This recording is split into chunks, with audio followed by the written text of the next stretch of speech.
The morning Wren Calloway turned 18, nobody came. She had known they wouldn't.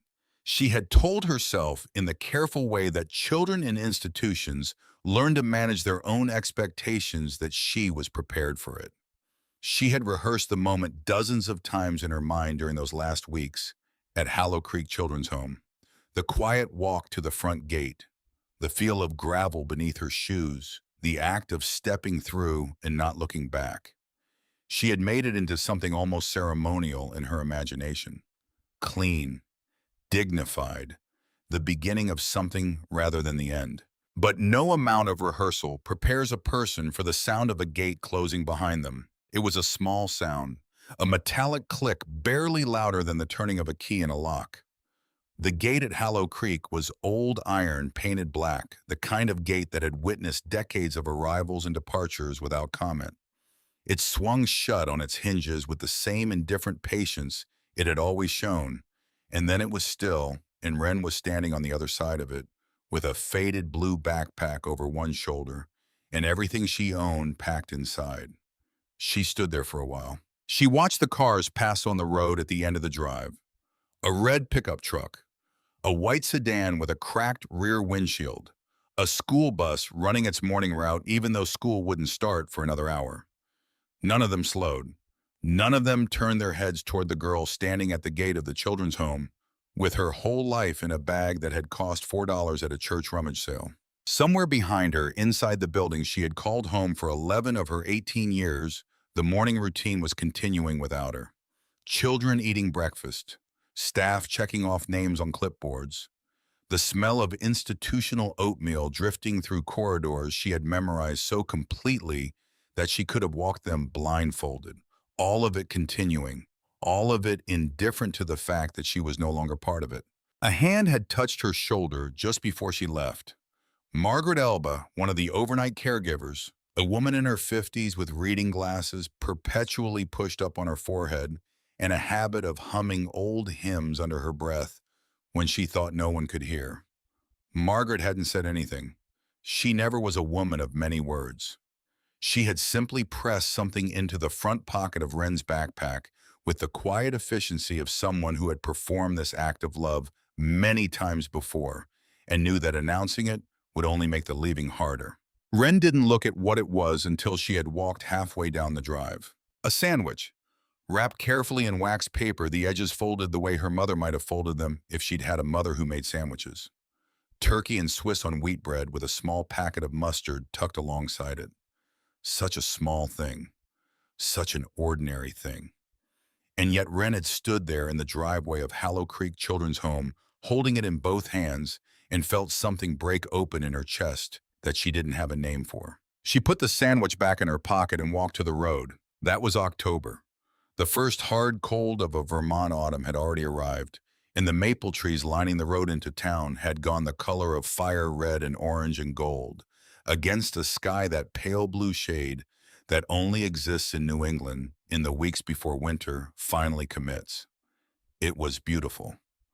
Wren noticed this the way a person notices beauty when they are too exhausted and frightened to feel it properly, as information, as something observed from a distance, as the world going on about its business of being beautiful, without consulting her about whether she was in any condition to appreciate it.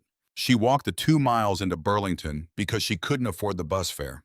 The weeks that followed taught her things no 18-year-old should have to learn by experience. She learned which bus station kept its waiting area open through the night without bothering people who weren't buying tickets.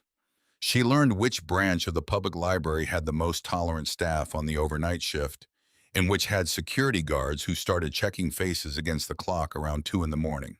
She learned that the diner on Maple Street put their unsold dinner rolls in a paper bag by the back door at closing time, and that if you arrived before the raccoons did, there was usually enough. She learned to wash her face in gas station restrooms before job interviews, and to smile when managers asked for a local address. She learned that the question, "Do you have any references?" was not, as she had once believed, a simple administrative requirement. It was a door, and she didn't have a key to it. She had grown up being told by counselors, by teachers, by the rotating cast of well-meaning adults who cycled through Hallow Creek that the world beyond the gate was full of opportunity for those willing to work for it. She believed this. She had always believed it with the fierce faith of someone who has nothing else to hold on to. But she was discovering now that opportunity and practice tended to assume certain things. It assumed you had an address. It assumed you had a phone that stayed charged. It assumed you had someone who would answer when a prospective employer called to check that you were who you said you were. She had none of these things. November arrived with ice in the wind and a meanness to the cold that felt personal. Wren had found a temporary arrangement, a woman from a church outreach program who let her sleep on an air mattress in a back room for 3 weeks in exchange for help with childcare. But that had ended when the woman's sister came to visit from Portland and needed the room.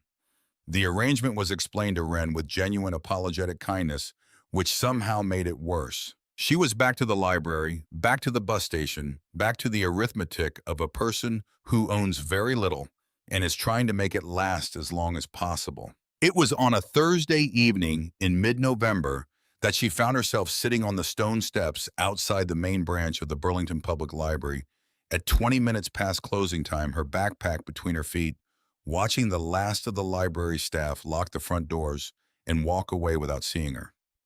The temperature was dropping. She could feel it in her fingers first, then in the way the cold stopped being a sensation and started being a fact. Across the street, the windows of ordinary houses showed warm light. Someone moving through a kitchen. A television flickering blue in an upstairs room. A child's face appearing briefly at a window and then disappearing again, call back to dinner, or a bath, or the comfortable gravity of a life that had walls around it. Wren watched the houses and felt something she had trained herself not to feel too directly. Not envy for the houses themselves, not even envy for the warmth exactly. Something more specific than that. She envied the quality of that warmth, the warmth that comes from knowing someone is expecting you. The warmth that exists between people who belong to each other, who are waited for, who are missed when they are absent. She had been sitting there for about 20 minutes when she noticed the man on the far end of the steps. She didn't know how long he had been there. He was the kind of person who didn't announce himself old enough that stillness had become his natural state, wearing a coat that had been good quality once and still carried itself with a certain dignity despite its age.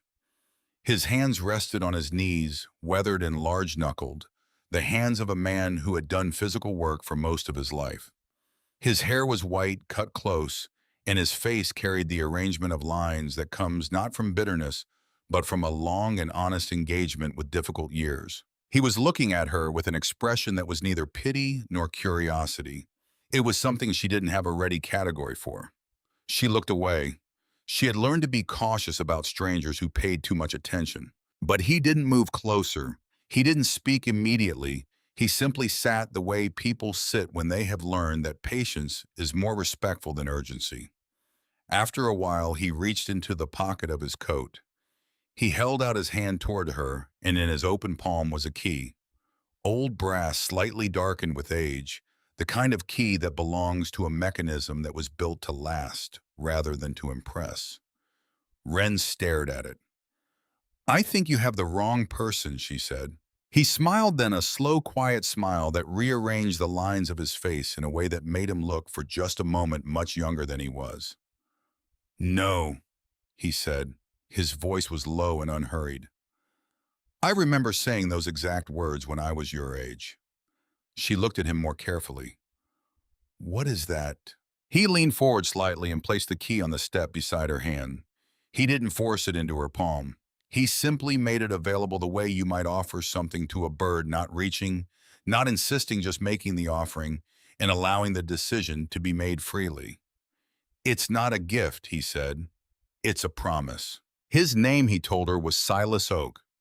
He had grown up not far from where they were sitting, and he had left this place and come back to it several times over the course of his 80-some years, and he had been watching the library steps for the past several evenings in the way that a person watches for something they know is coming without being able to say exactly how they know. He pointed east toward the hills that rose beyond the edge of the city, where the last light of the evening was turning the ridgeline the color of embers. There was a farm out there, he told her, an old property older than either of them by more than a century. He described the road you took to reach it north out of town, then east on a route that the state maps didn't bother showing anymore, through stands of maple and birch, until the pavement ended and the track continued in gravel and then in dirt, and you thought you had gone too far, and then you went a little further. The key fits the front door, he said. Whose farm is it? Wren asked. Silas Oak was quiet for a moment in a way that suggested the question was more complicated than it appeared.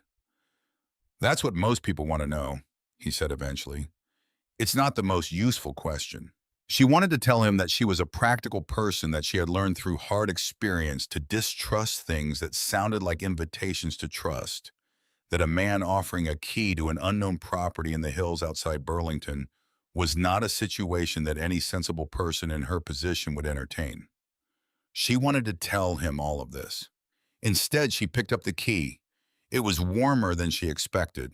She borrowed enough money for a bus ticket to the nearest town, $3 from the emergency fund she kept folded inside the lining of her backpack, a discipline she had maintained through weeks of near poverty, because she had learned that the worst moment was never the worst moment, that there was always the possibility of a worse moment to come, and you had to save something for it. She got off the bus at the end of its route and walked the remaining distance on foot. The directions Silas had given her were minimal. A landmark here, a turning there. Keep going when you think you've gone too far. She had written them on the back of her hand in pen, and she checked them in the glow of her phone screen as she walked the phone down to 11% battery and counting. The road narrowed as it climbed. The trees closed in on either side, mostly bare now, in mid-November, their branches making a lattice against the sky through which a few early stars were becoming visible. The cold was serious at this elevation, the kind of cold that has intention to it. Her breath came in small clouds. Her feet, in sneakers that were not designed for this kind of walking, had passed through uncomfortable and arrived somewhere in the vicinity of numb. She came around a bend in the track and stopped. The farmhouse stood in a clearing perhaps 50 yards ahead, and her first thought was that Silas Oak had not adequately prepared her for it. It was enormous. Not enormous in the way of modern construction, not the sprawling square footage of a contemporary house, but enormous in the way of something that was built to matter, built to anchor a piece of land and a way of life. The main house was 3 stories of white-painted wood, or what had been white once, and was now the weathered cream that old New England farmhouses achieve when they have been standing through enough winters to earn it. A wide porch ran the full length of the front. The roofline was steeply pitched. A stone chimney rose from the center wide, as a man's arm span built from fieldstone that had been fitted together with the kind of patient craftsmanship that didn't calculate overtime. To the right of the main house, connected by a covered walkway, stood a structure that would once have been a barn vast built of the same weathered timber, the kind of building that had housed animals and equipment and the daily labor of farming life. Its great sliding door was partially open. The farm sat in a clearing ringed by old maple trees, and through those maples the last light of the sky reflected off the snow on the fields, giving everything a quality of stillness that was not emptiness, but something more like held breath. And the windows of the farmhouse were lit. Warm amber light, the color of oil lamps or candles, glowed from 3 of the lower windows. Not bright enough to illuminate the yard, just enough to show that something inside was alive. Wren stood at the edge of the track and looked at those lights for a long time. She had walked along the access road and seen no power lines, no cable running from a utility pole to the house. Nothing. The grid, as far as she could tell, simply didn't reach this property.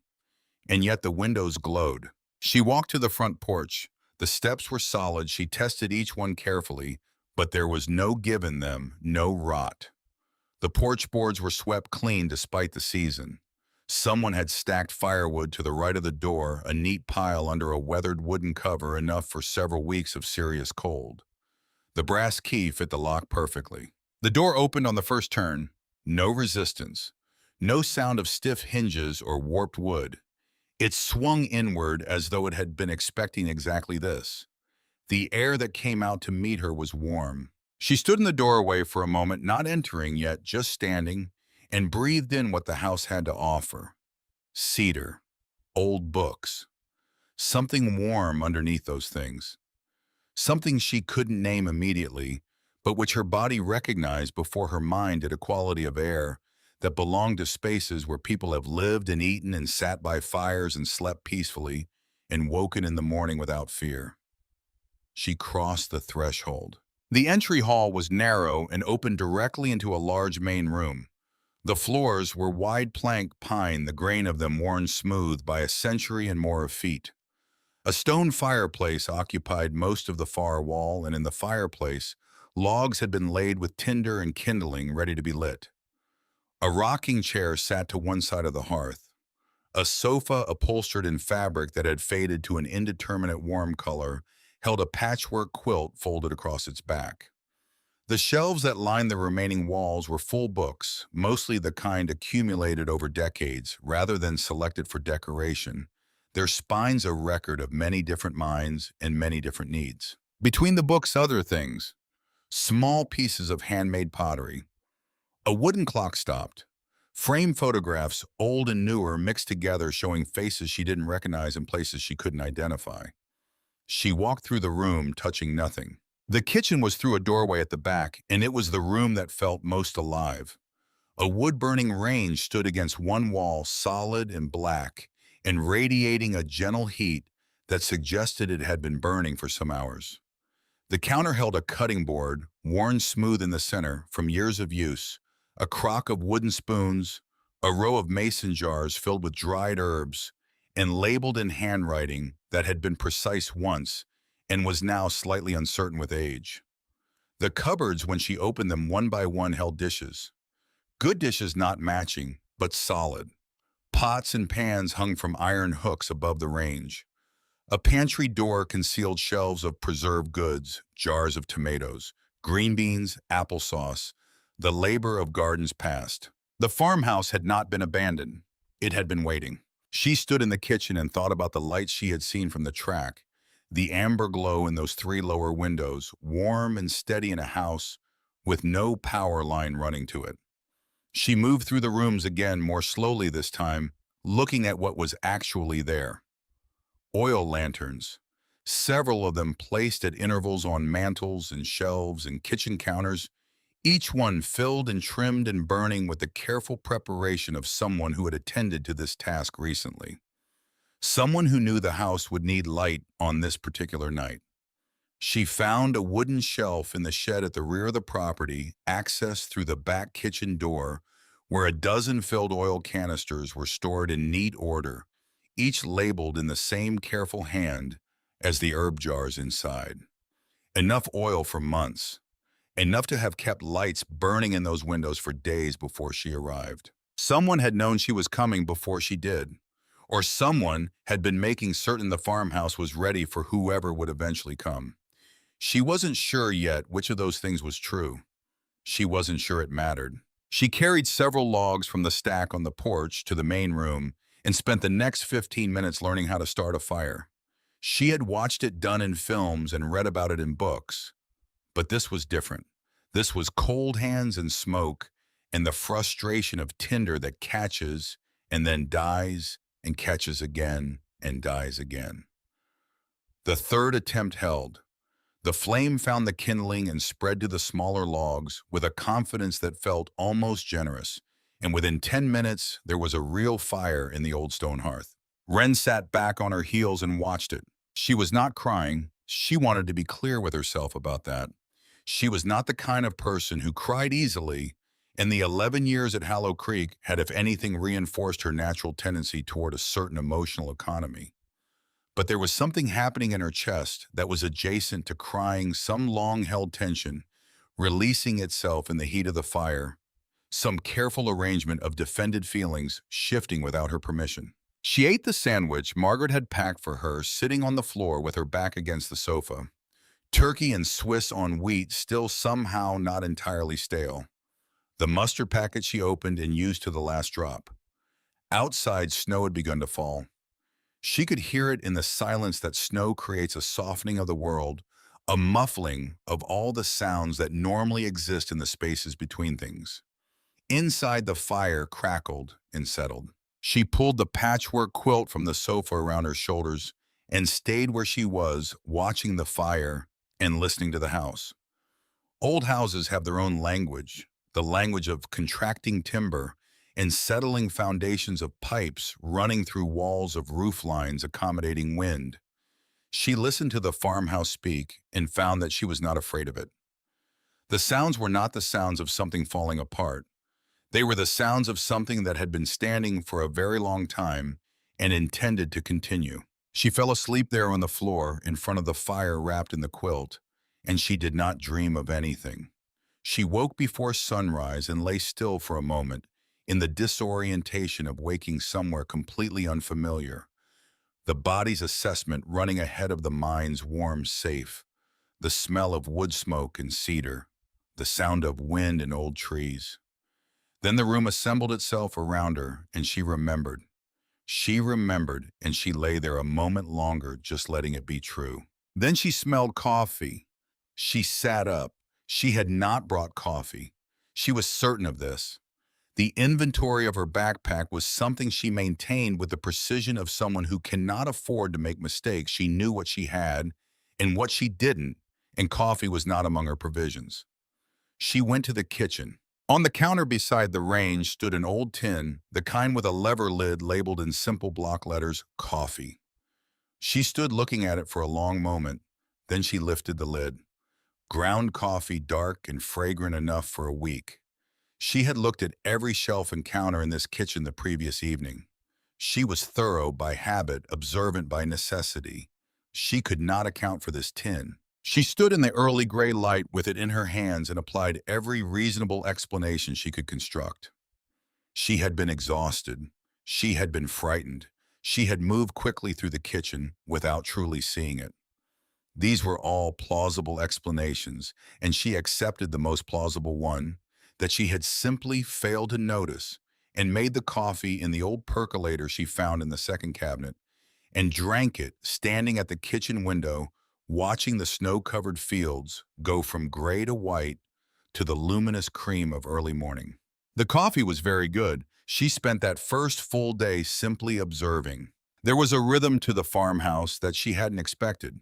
Not the rhythm of a house being used, but something more like the rhythm of a house in readiness. Everything was positioned as though in expectation of need. The tools in the shed were clean and hung in order of size. The cedar chest in the bedroom she chose on the second floor contained extra blankets folded with care, smelling of the cedar shavings nested among them to keep the moths away. Behind the kitchen door, she found a collection of outerwear coats, scarves, gloves in several different sizes, hanging on a row of iron hooks, as though a family had simply gone for a walk and would be back shortly. She found wool gloves that fit her. She put them on. It wasn't that these things were appearing from nowhere. She understood that much. The farmhouse had been prepared by someone, maintained by someone, stocked against the arrival of whoever came next. But the quality of the preparation was not that of charity. It was something else, something that understood what cold hands needed, and what an empty stomach needed, and what a person who had been surviving on careful calculation for weeks needed, which was less the provision of specific things and more the experience of being anticipated, of being thought of in advance, of being expected. Wren had lived her entire life without that feeling. The receiving of it now, even from a source she didn't understand, was almost more than she knew what to do with. On the third day, she found herself saying thank you, not to anyone in particular, just into the quiet air of the room. She happened to be in the kitchen, the main room, the upstairs hall. A simple, sincere acknowledgement offered to whatever or whoever deserved to receive it. The word felt strange in her mouth at first. Then it felt right. She had been at the farmhouse for 5 days when she decided to clean the upper floor thoroughly. The first 2 bedrooms yielded nothing unexpected: simple furniture, clean but dusty, the windows needing washing, the floors needing sweeping. She worked through both rooms methodically, the way she had been taught to work at Hollow Creek, where thoroughness was valued because there wasn't enough of anything to waste. The third room at the end of the hall was different. She noticed it first in the quality of light. The window in this room faced east and south, and on a clear morning, the light came through it with a clarity that made the room feel more present than the others more awake. The furniture was simple, a narrow bed, a small desk, a wooden chair, but against the wall facing the window stood a shelf of beautiful craftsmanship. The shelves cut from some close-grained wood, she didn't recognize the joints fitted together by someone who knew what they were doing and took pride in knowing it. On the shelf sat one object, a box perhaps 8 inches long and 5 inches wide, carved from the same wood as the shelf. The carving on the lid was intricate, not decorative in an ornamental sense, but meaningful in the way of things made by hands that were trying to say something that words couldn't hold. Leaves and branches, and within them, small repeated shapes that took her a moment to identify. Doors, small carved doors open along the length of the branch. Wren sat on the edge of the bed and held the box in her lap for a while before she opened it. Inside, on a bed of folded cloth, lay a single piece of paper. The paper had aged to the color of old tea, and its edges were soft with handling the edges of something that had been unfolded and refolded many times by hands that needed what was inside. The handwriting was careful, deliberate, the penmanship of someone who had been taught in an earlier era when the physical act of writing was considered worth doing well. She unfolded it. She read the first line. She stopped breathing. She read it again. If you have found this place, then life has asked more of you than it should have. The tears came before she reached the second line. She didn't try to stop them. She sat on the edge of the narrow bed in the room with the east-facing window and let them come the way you let rain come when you're already outside. And there's nothing to be done, not fighting it, just being in it, just letting the weather happen. The second line was 4 words. You are safe here. 4 words. She had read millions of words in her life. She was a reader, had always been the library at Hollow Creek, her primary refuge through 11 years, and she could not immediately recall another 4-word sequence that had hit her with that force. Not because they were extraordinary words, because they were ordinary words and because no one had ever written them to her before. Not once. Not in a birthday card, not in a letter, not in any document of any kind in the 18 years she had been alive. She sat with the letter against her chest and breathed.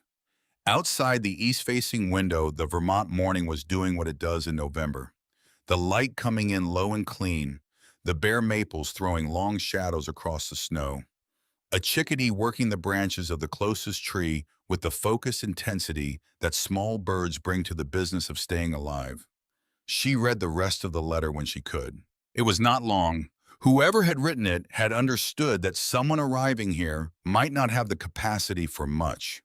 The words were plain and careful, the way you speak to someone who has been standing in the cold too long, directly without flourish, saying the essential thing.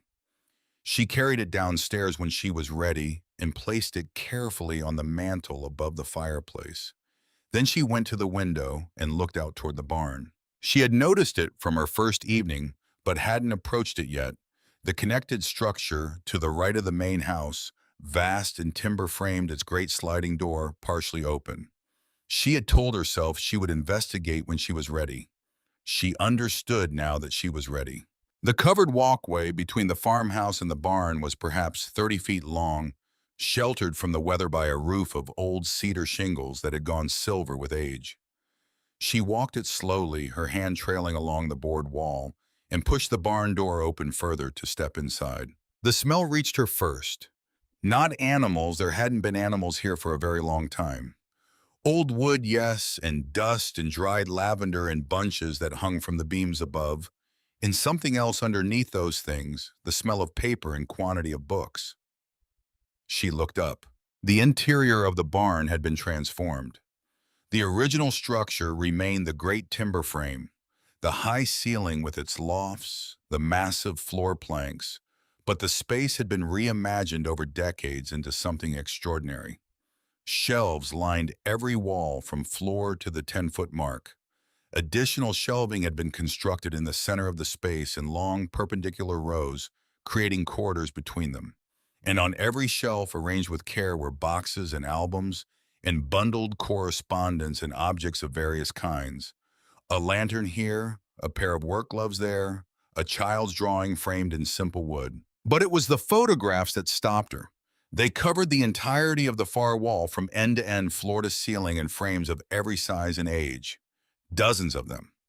She walked toward them slowly, the way you walk towards something that is making itself slowly understood. Each photograph showed a face. Mostly young faces, teenagers, young adults, though some were older. Each face was photographed in the same location, the front porch of the farmhouse, or the yard, or standing beside the great maple tree nearest the house. The expressions varied. Some were careful, the expressions of people not fully accustomed to being photographed. Some were open, even joyful. Some were the expressions of people who had recently been through something and were only beginning to come back to themselves. Beneath each photograph, written on a small card in a variety of different handwriting styles, was a first name and a year. Thomas, 1955. Mary, 1969. Daniel, 1981. Elena, 1997. Jasmine, 2003. Carter, 2009. Renata, 2015. The photographs spanned decades. The frames ranged from simple black painted wood of the older images to the cleaner edges of more recent photographs. Generation after generation, each picture taken at the same farm, all of them looking at the camera with some version of the same expression.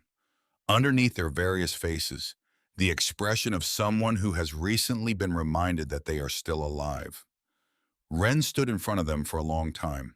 Then she found the last photograph on the wall. It hung in the lower right corner, slightly smaller than the others, in a frame of dark wood. The paper had the tone of a photograph from the late 1950s, the grays and blacks developing the warmth that old photographs accumulate over time. A young man, perhaps 17 or 18 years old, stood on the front porch of the farmhouse. He was thin in the way of someone who has not been eating regularly, wearing clothes that fit him adequately rather than well. He was not quite smiling. His face was doing something more complicated than smiling, the expression of a person who has just been offered something they wanted very badly, but haven't yet decided whether to trust the offering. Beneath the photograph, the handwriting on the card was different from the others. It had the quality of someone writing about themselves, the awkwardness of self-description. Silas Oak, 1958. Wren stood very still. She looked at the photograph for a long time, at the thin young man on the porch, at the set of his jaw, and the careful quality of his eyes. And she understood something that rearranged the shape of everything she had been told. Silas had not come to her on those library steps as someone with answers to give. He had come as someone who understood the specific texture of the question. He was not the architect of this place or its keeper or its owner. He was something more intimate than any of those things. He was the person who 66 years before she arrived had stood where she was standing. He had received the key. He had found the farmhouse. He had stood in front of the fire and been safe perhaps for the first time. And then in the way of the farmhouse, he had gone out into his life, carrying whatever the farmhouse had given him. And somewhere in the long intervening decades, something had brought him back to those library steps, with a brass key in his pocket and the knowledge of who needed it. She sat down slowly on the barn floor, her back against the shelving, and looked at the wall of photographs. Every face, every year, all of them having stood here before her, having felt what she was feeling now. The disorientation of being safe, the strangeness of being thought of, the slow and fragile work of beginning to believe that your life might still add up to something worth the living of it. She was not the first. She was not alone in the way she had believed she was alone. And something in the barn, in the dust, in the lavender, in the long evidence of human beings caring for one another across decades they would never share seemed to hold that truth still in the air around her. The way old wood holds warmth, slowly released long after the fire itself is gone. Wren sat there for a while. She didn't feel the need to move. She didn't feel the need to name what was happening or to arrive at any conclusion. She simply sat with the evidence of 80 years of people choosing to be decent to one another in this one specific place and let it be as large as it was. Eventually she stood. She walked back through the covered walkway to the farmhouse, and she went to the closet in the kitchen where she had noticed a broom on her first evening, and she took it out and she began to sweep. Not because she felt obligated, not because the house required it, because the house had given her something, and sweeping was the first most honest thing she could think of to give back. The broom moved across the wide plank floors in long, slow arcs. Outside, the snow continued to fall. Inside, the farmhouse settled around her with the quiet confidence of something that has been standing a long time and knows in whatever way old structures know things that it will be standing still. The days that followed settled into a rhythm she hadn't anticipated and hadn't known how to want. She rose with the light, which in late November meant rising into a darkness that was only beginning to relent at the eastern horizon, the sky over the hills going from black to a deep blue-gray that gradually warmed as she built the morning fire and set water to heat on the range. She learned the particular temperament of the wood-burning range, learned that it liked to be fed at intervals, that it ran hotter on the right side than the left, that the oven could be trusted for bread but required watching for anything more temperamental. She learned these things the way she had learned most useful things in her life, by paying attention to what worked and remembering it. She was good at paying attention. She had grown up in an environment where attention was a survival skill, where reading the mood of a room, the expression of a caregiver, the meaning behind an unexpected silence could make the difference between a difficult evening and a manageable one. The farmhouse rewarded this attention differently than the orphanage had. Where Hollow Creek had been an environment that needed to be navigated, the farmhouse seemed to be an environment that needed to be known. The distinction was subtle, but it was real, and Wren felt it in the quality of her own alertness, less braced, more open. She cleaned, she organized, she carried wood and swept floors and washed windows with vinegar water she found under the kitchen sink in a glass bottle labeled in that same careful hand. She repaired the loose handle on the pantry door with a screwdriver from the shed. She found a box of candles in the study and distributed them to rooms that seemed to want them. She worked through the farmhouse room by room with the methodical satisfaction of someone who finds order genuinely comforting, not because she had been told to find it comforting, but because she had learned in the pragmatic school of her own experience that an ordered environment was one in which unexpected things could be more easily identified. It was this habit of attention that led her to notice on the 11th day the sound beneath her feet. She had been moving the large bookshelf in the main room, shifting it away from the east wall to sweep behind it, a task she had been putting off because the shelf was heavy, and she was working alone when her foot came down on a section of floor that answered differently than the rest. Not a creak, something more hollow than that. A resonance rising up through the board, the unmistakable acoustic signature of empty space below. She stopped. She moved her foot and pressed again. The same sound. A small contained echo, the voice of air held between old boards and whatever lay beneath them. She pushed the bookshelf the remaining 2 feet and crouched down. The plank was slightly different from its neighbors. Not obviously not in a way that would have announced itself, but in the accumulated knowledge of 11 days of sweeping and scrubbing and paying close attention to the material reality of the farmhouse, she had come to know the floors, the way you come to know a face you see every day. This plank was a 1/4 inch narrower than its neighbors. Its grain ran in a slightly different direction, and at its near edge, almost invisible beneath decades of accumulated dust and the darkening of age, was a small brass fitting. Not a hinge, not a lock, a handle flush set, the kind that doesn't protrude and therefore doesn't declare itself. Wren sat back on her heels and looked at it for a moment. Then she worked her fingers under the edge of the plank and pulled.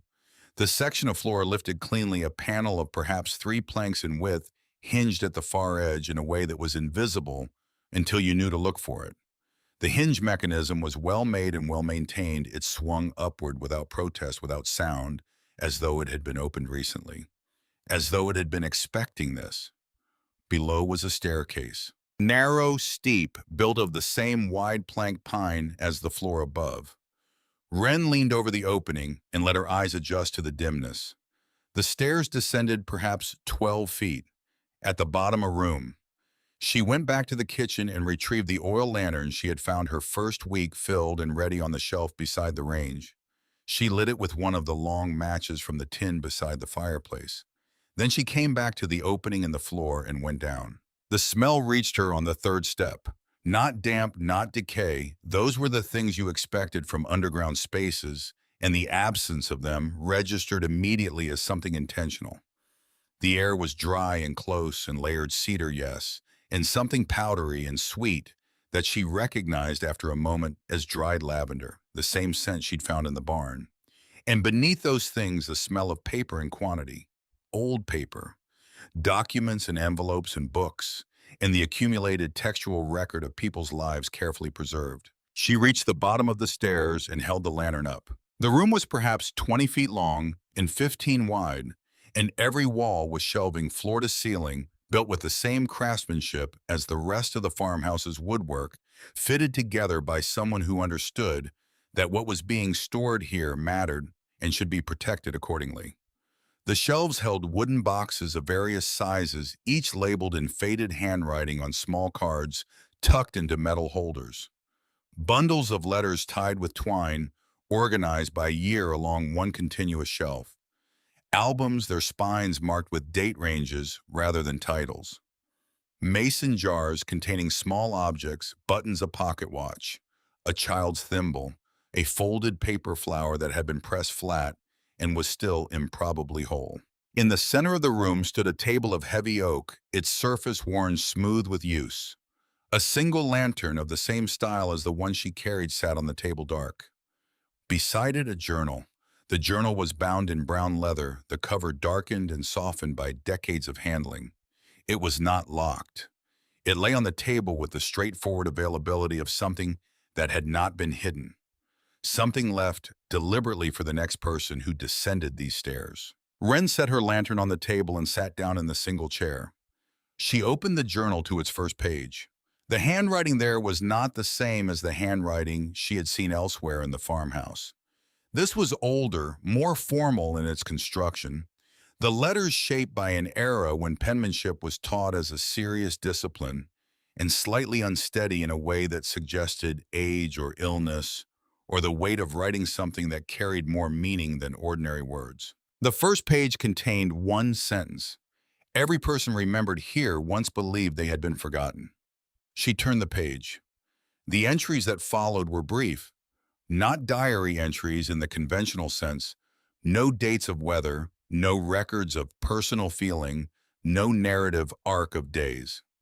Each entry was a fragment, a moment captured and held the way you might press a leaf between the pages of a book, not to preserve the whole tree, only to keep one true thing. Thomas arrived in the first week of February 1955. He had served in Korea and he did not speak of it. For the first 9 days, he spoke very little at all. On the 10th day, he asked if he could chop the wood himself. We said yes. He chopped wood for 4 hours. At dinner, he said it was good to be tired from something that hadn't hurt anyone. She read slowly, giving each entry the time it deserved. Mary came in June of 1969. She laughed for the first time on the 27th day. She said she had forgotten the sound of her own laughter. Before she left, she planted climbing roses along the south fence. They still bloom every summer. Daniel stayed through most of 1981. He was 22 and had recently lost his younger brother and couldn't explain to anyone who asked what he was looking for. He didn't find what he was looking for. He found something else. Before he left, he planted 2 apple trees in the east corner of the orchard. He said he wanted to plant something that would outlive him. The trees bore fruit for the first time the following autumn. She kept reading. The entries were written in several different hands. The journal had clearly passed between keepers, each adding their own record, each maintaining the same restraint and the same precision, the same insistence on the detail over the general summary. What she was reading was not the story of the farmhouse. It was the story of the people who had moved through it, held in the amber of small, true moments preserved without sentimentality, but with deep care. An envelope was tucked between 2 pages toward the middle of the journal. It had been there a long time. The paper of the journal's pages had taken a faint impression of its shape. Over the years, the ghost of its outline visible in the surrounding leaves. Across its front, in handwriting, she didn't recognize someone had written 3 words. For the next keeper. Wren held it in both hands for a moment. She was aware of the strangeness of this, of sitting underground in a room full of decades holding a letter addressed to her in everything but name. She was aware of how much weight the word keeper carried, how much it implied about what might be expected of the person who opened this envelope. She opened it. The letter inside was 2 pages written in a hand that was careful and unhurried. It began without preamble, without formal address, as though continuing a conversation that had been in progress for some time. If you are reading this, then you have already begun asking the wrong question. Most people who come here want to know who owns this place. That has never been the point. The better question, the only question worth spending time on, is who keeps its promise. She read on. The letter described the origins of the farmhouse in terms she had known. It had been built in 1861 by a man named Ezra Whitmore, who had been born into bondage in Virginia and had walked north over the course of 3 years, working where he could find work, sleeping, where he could find shelter, carrying within him a specific knowledge about what it meant to have no door to knock on. He arrived in Vermont with enough money to buy a modest piece of land, and instead of building modestly, he built this large and solid and deliberate farmhouse, because he had decided that the most useful thing he could do with what he had acquired was to ensure that others who arrived as he had arrived would find something waiting for them. He wrote in the one letter of his that survives the letter, continued that he had been fortunate enough to find people who opened their doors when he knocked. He said he spent a great deal of time wondering what might have happened to him if those doors had not opened. He built the farmhouse as his answer to that question. Ezra Whitmore died in 1901. His wife Edna maintained the farm and its purpose for another 4 decades, receiving those who came without explanation and providing without condition what they needed. When Edna died in 1944, she left no will and no formal record of the farm's purpose, and the property entered a legal gray area, not abandoned, not claimed, simply existing in the patient way that old things exist when people haven't yet decided what to do with them. For 14 years it stood. The farm had always simply waited for whoever found their own way to it. In Ezra's time, in Edna's, it had been passed by word of mouth, by the quiet network of people who knew what it was and told those who needed to know. When Edna died, that network lost its center, and the farm waited in silence. And then Silas Oak, 18 years old, and with nowhere else to go, found the front door unlocked in the autumn of 1958. He was the first person to understand that waiting was not enough, that someone needed to go back out into the world and find the people who needed this place before the cold found them first. He was the first keeper who became a finder. He had been doing it ever since. He didn't know what he had found, the letter said. None of us know when we arrive. We think we have found shelter. We have actually found a responsibility, though it doesn't announce itself as one right away. It waits until you are ready to understand it. Wren set the letter down on the table and looked at the shelves around her. At the boxes, the albums, the bundles of letters, the mason jars with their small, preserved objects. All of it gathered here by the hands of people who had passed through this room and understood eventually what they owed. Not money, not labor. Only this, the keeping of the record, the maintenance of the evidence, the tending of the proof that people had been here and had been helped and had gone on. She stayed in the underground room for a long time.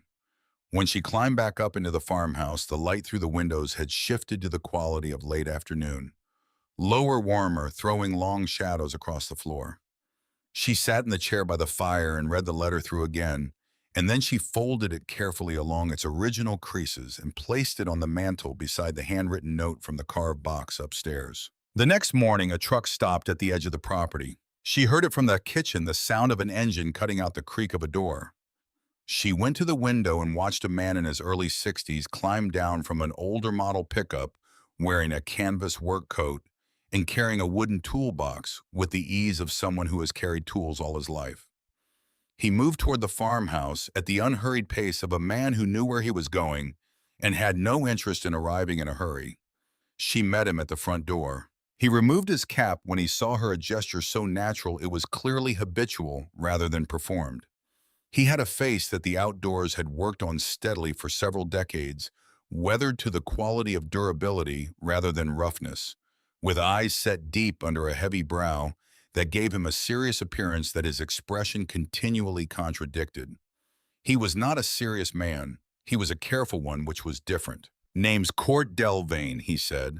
"I live about 2 miles east." He nodded toward the south face of the farmhouse. "Couple of boards on that side are starting to lift. Easier to fix now before the deep winter gets under them." Wren looked at him steadily. "How did you know I was here?" Court set his toolbox down on the porch. "Saw smoke coming from the chimney again." He picked the toolbox back up. "We'd been watching for it." He went around the side of the house without further explanation, and after a moment Wren followed. He worked without talking much, which she appreciated. The kind of man who lets the work speak first and saves words for when they're genuinely necessary. She handed him nails when he needed them and held boards while he drove screws, and by early afternoon, the south face of the farmhouse had been secured against whatever the winter intended to bring. They drank coffee on the porch when the work was done. He held his mug in both hands the way working men do, as much for the warmth as for the drinking. Before he left that first afternoon, Court reached into the deep pocket of his canvas coat and set something on the kitchen table. A small wooden box of dark-grained wood fitted with simple brass hinges, the kind of object that had been made by someone with patience and skill.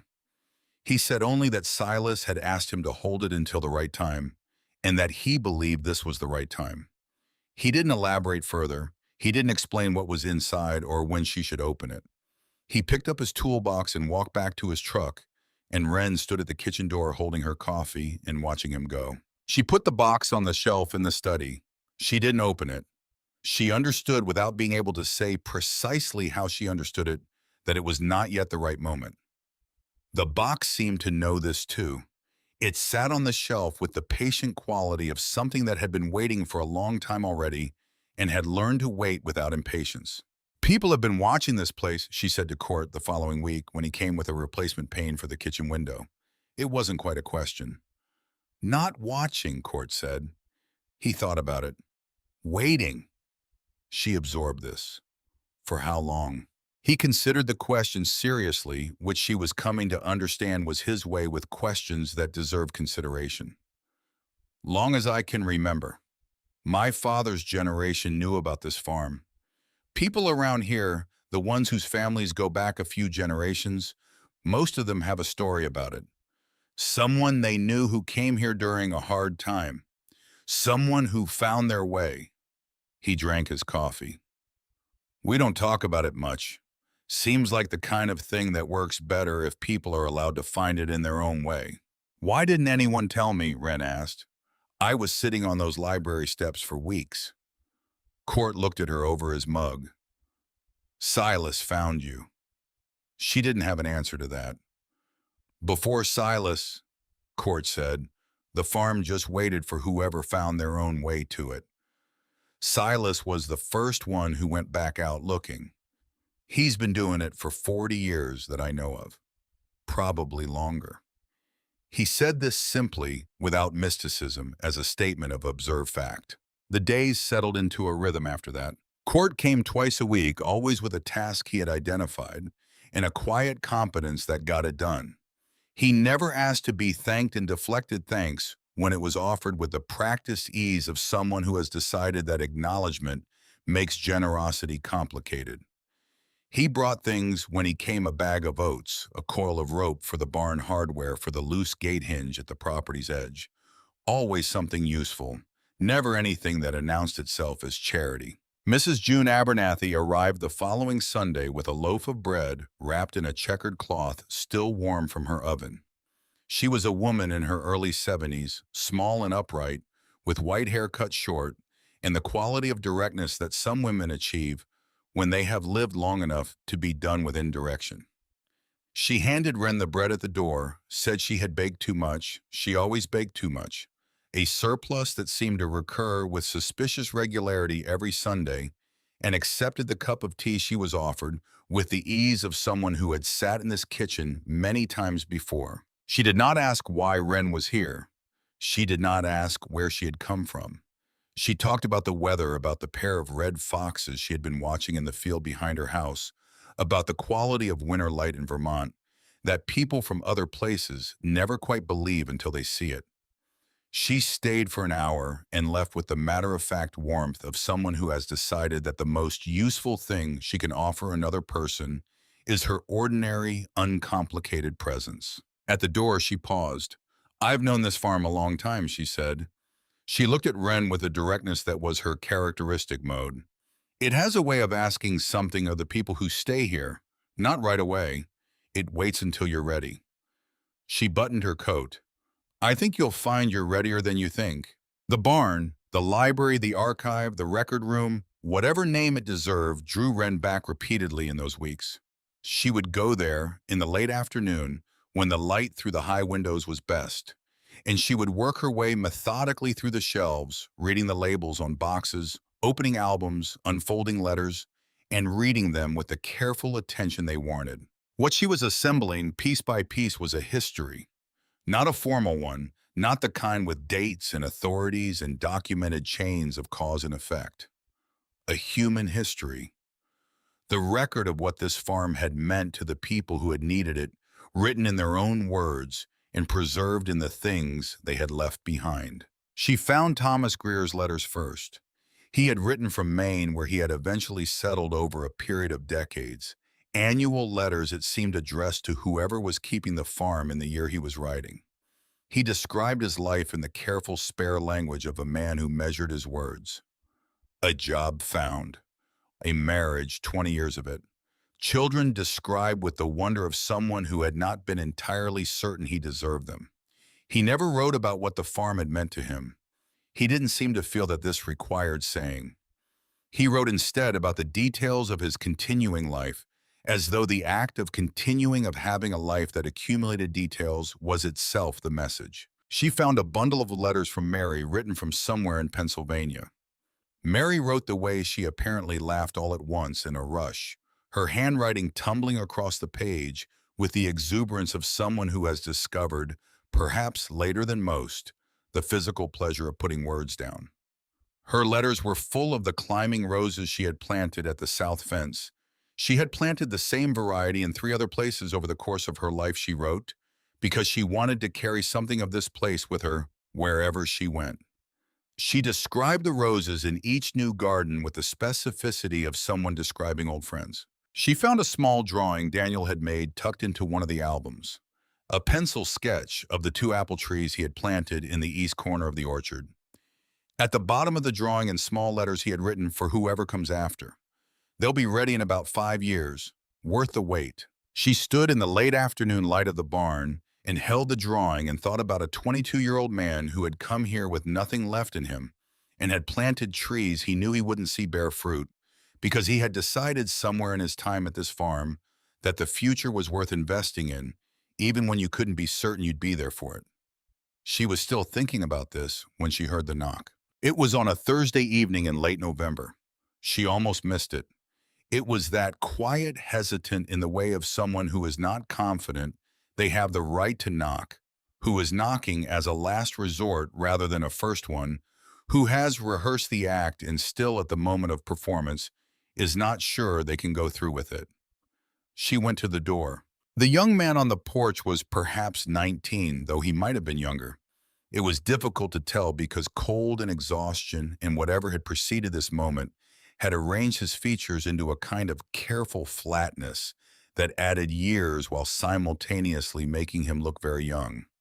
He was soaked through from the weather, his jacket inadequate for what the evening had become, his backpack old and patched at one shoulder with what appeared to be electrical tape. In his right hand, he held a piece of paper folded many times, the creases worn through with repeated folding and unfolding until the paper at the intersections was almost transparent. He looked at her with the expression of someone who has run out of alternatives and is not certain whether this fact should be explained or apologized for. "Someone gave me this address," he said. His voice was quiet and carefully controlled in the way of someone who is controlling it with effort. "Before she retired, my caseworker." He stopped. He looked down at the folded paper and then back at her. "She said that if I ever that if things got to a point where I really didn't have anywhere, he stopped again. He didn't finish the sentence. He didn't need to. Wren stepped back from the door. Come in, she said. There's a fire going. His name was Jasper Aldean. She learned this not immediately but gradually over the course of the evening, as the warmth of the farmhouse and a bowl of the vegetable soup she had made that afternoon worked on the careful flatness of his face and began slowly to restore it to something more like the face he had before. Whatever had happened had happened. He was 19.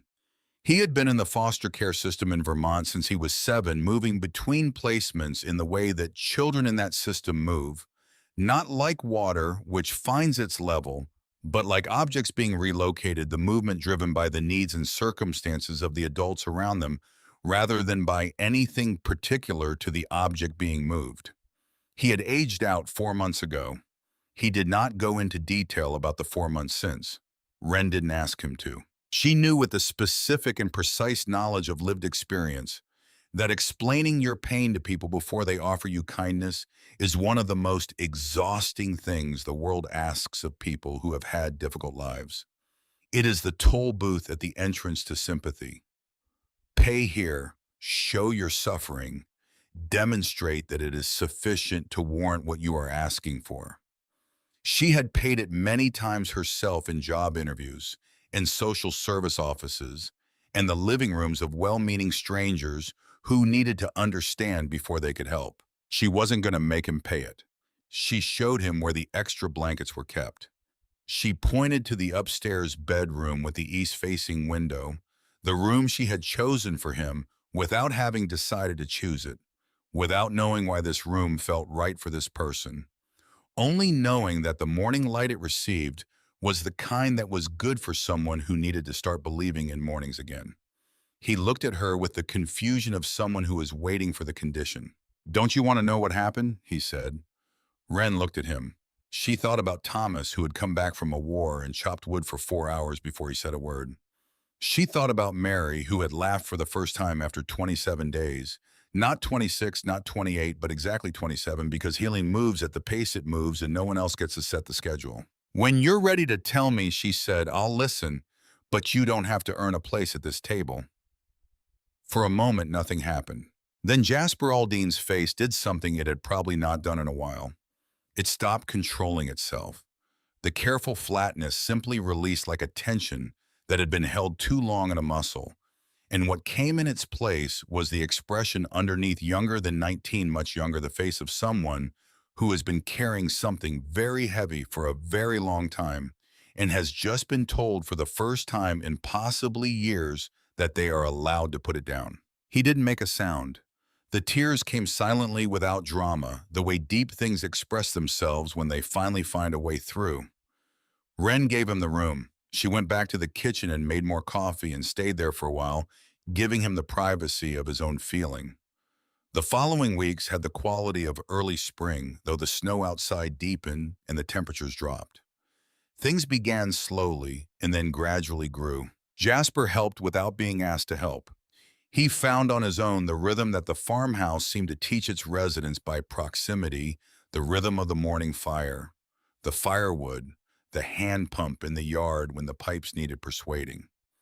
He was not a person who talked much, but he was a person who noticed things, who saw what needed doing, and did it before the need became urgent. He had grown up in the same school of observation that Wren had, the school of people who have learned to read their environments carefully because the environment gave very little warning. They worked alongside each other with the ease of people who understand each other's silences. Court began arriving more often. He never said why. He simply appeared with tasks a window. Here a section of fence there, and Jasper was there to help with the 2-person jobs, and the 3 of them worked through the short winter days with the quiet satisfaction of physical work honestly done. Mrs. Abernathy's Sunday bread became an institution. She arrived each week with the same excuse: had baked too much again. What a shame someone should really do something about that. And stayed for tea and the kind of conversation that doesn't go anywhere in particular, because it doesn't need to, because the point of it is simply to be having it. Other people appeared too, as though the smoke from the chimney had sent a signal that was understood by the right people within its range. A woman in her 60s who had once stayed at the farm for a summer brought 3 boxes of preserved tomatoes from her garden. A retired carpenter arrived one Saturday to replace the boards in the covered walkway between the farmhouse and the barn boards that had been softening for several winters. A man Wren had seen in the hardware store in town arrived one afternoon with seed packets, dozens of them, in a wooden crate labeled in the confident handwriting of someone who knows their plants. He handed the crate to Wren, said only that they were for the kitchen garden, and drove away before she could form a question. In the bottom of the crate, she found a folded card. It said, "Always plant more than you think you'll need." She held the card and looked at it for a long moment. She thought about Daniel, who had planted apple trees for a future he wasn't sure he'd be part of. She thought about Mary's roses carried in memory to 3 subsequent gardens.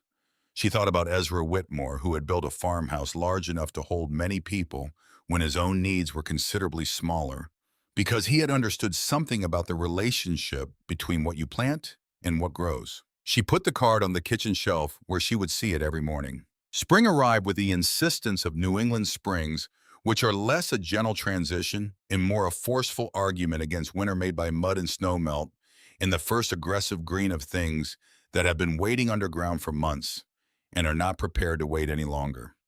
The snow retreated from the south-facing fields, first leaving the earth dark and saturated, smelling of cold water and the beginning of things. Wren and Jasper and Court cleared the kitchen garden together over the course of several weekends, removing the tangle of dead growth from the previous season, turning the soil, discovering beneath the winter debris the evidence of many previous gardens, the composted remains of things planted by hands she would never meet, enriching the earth for hands she hadn't yet learned to recognize.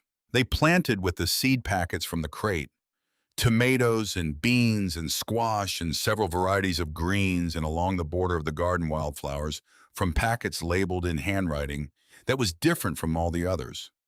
Older, more formal, the handwriting of the same era as the farmhouse's oldest documents. The wildflowers, Wren realized, had come from the same seeds that Edna Whitmore had planted, harvested and stored and replanted season after season for more than 150 years. She knelt in the garden with her hands in the cold earth and held this knowledge for a moment. The continuity of it, the extraordinary unbroken chain of intention.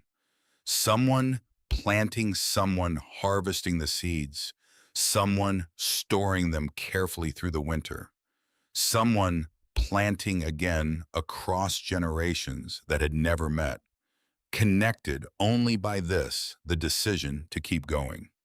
She was still kneeling in the garden when she heard Jasper call to her from the porch. She looked up.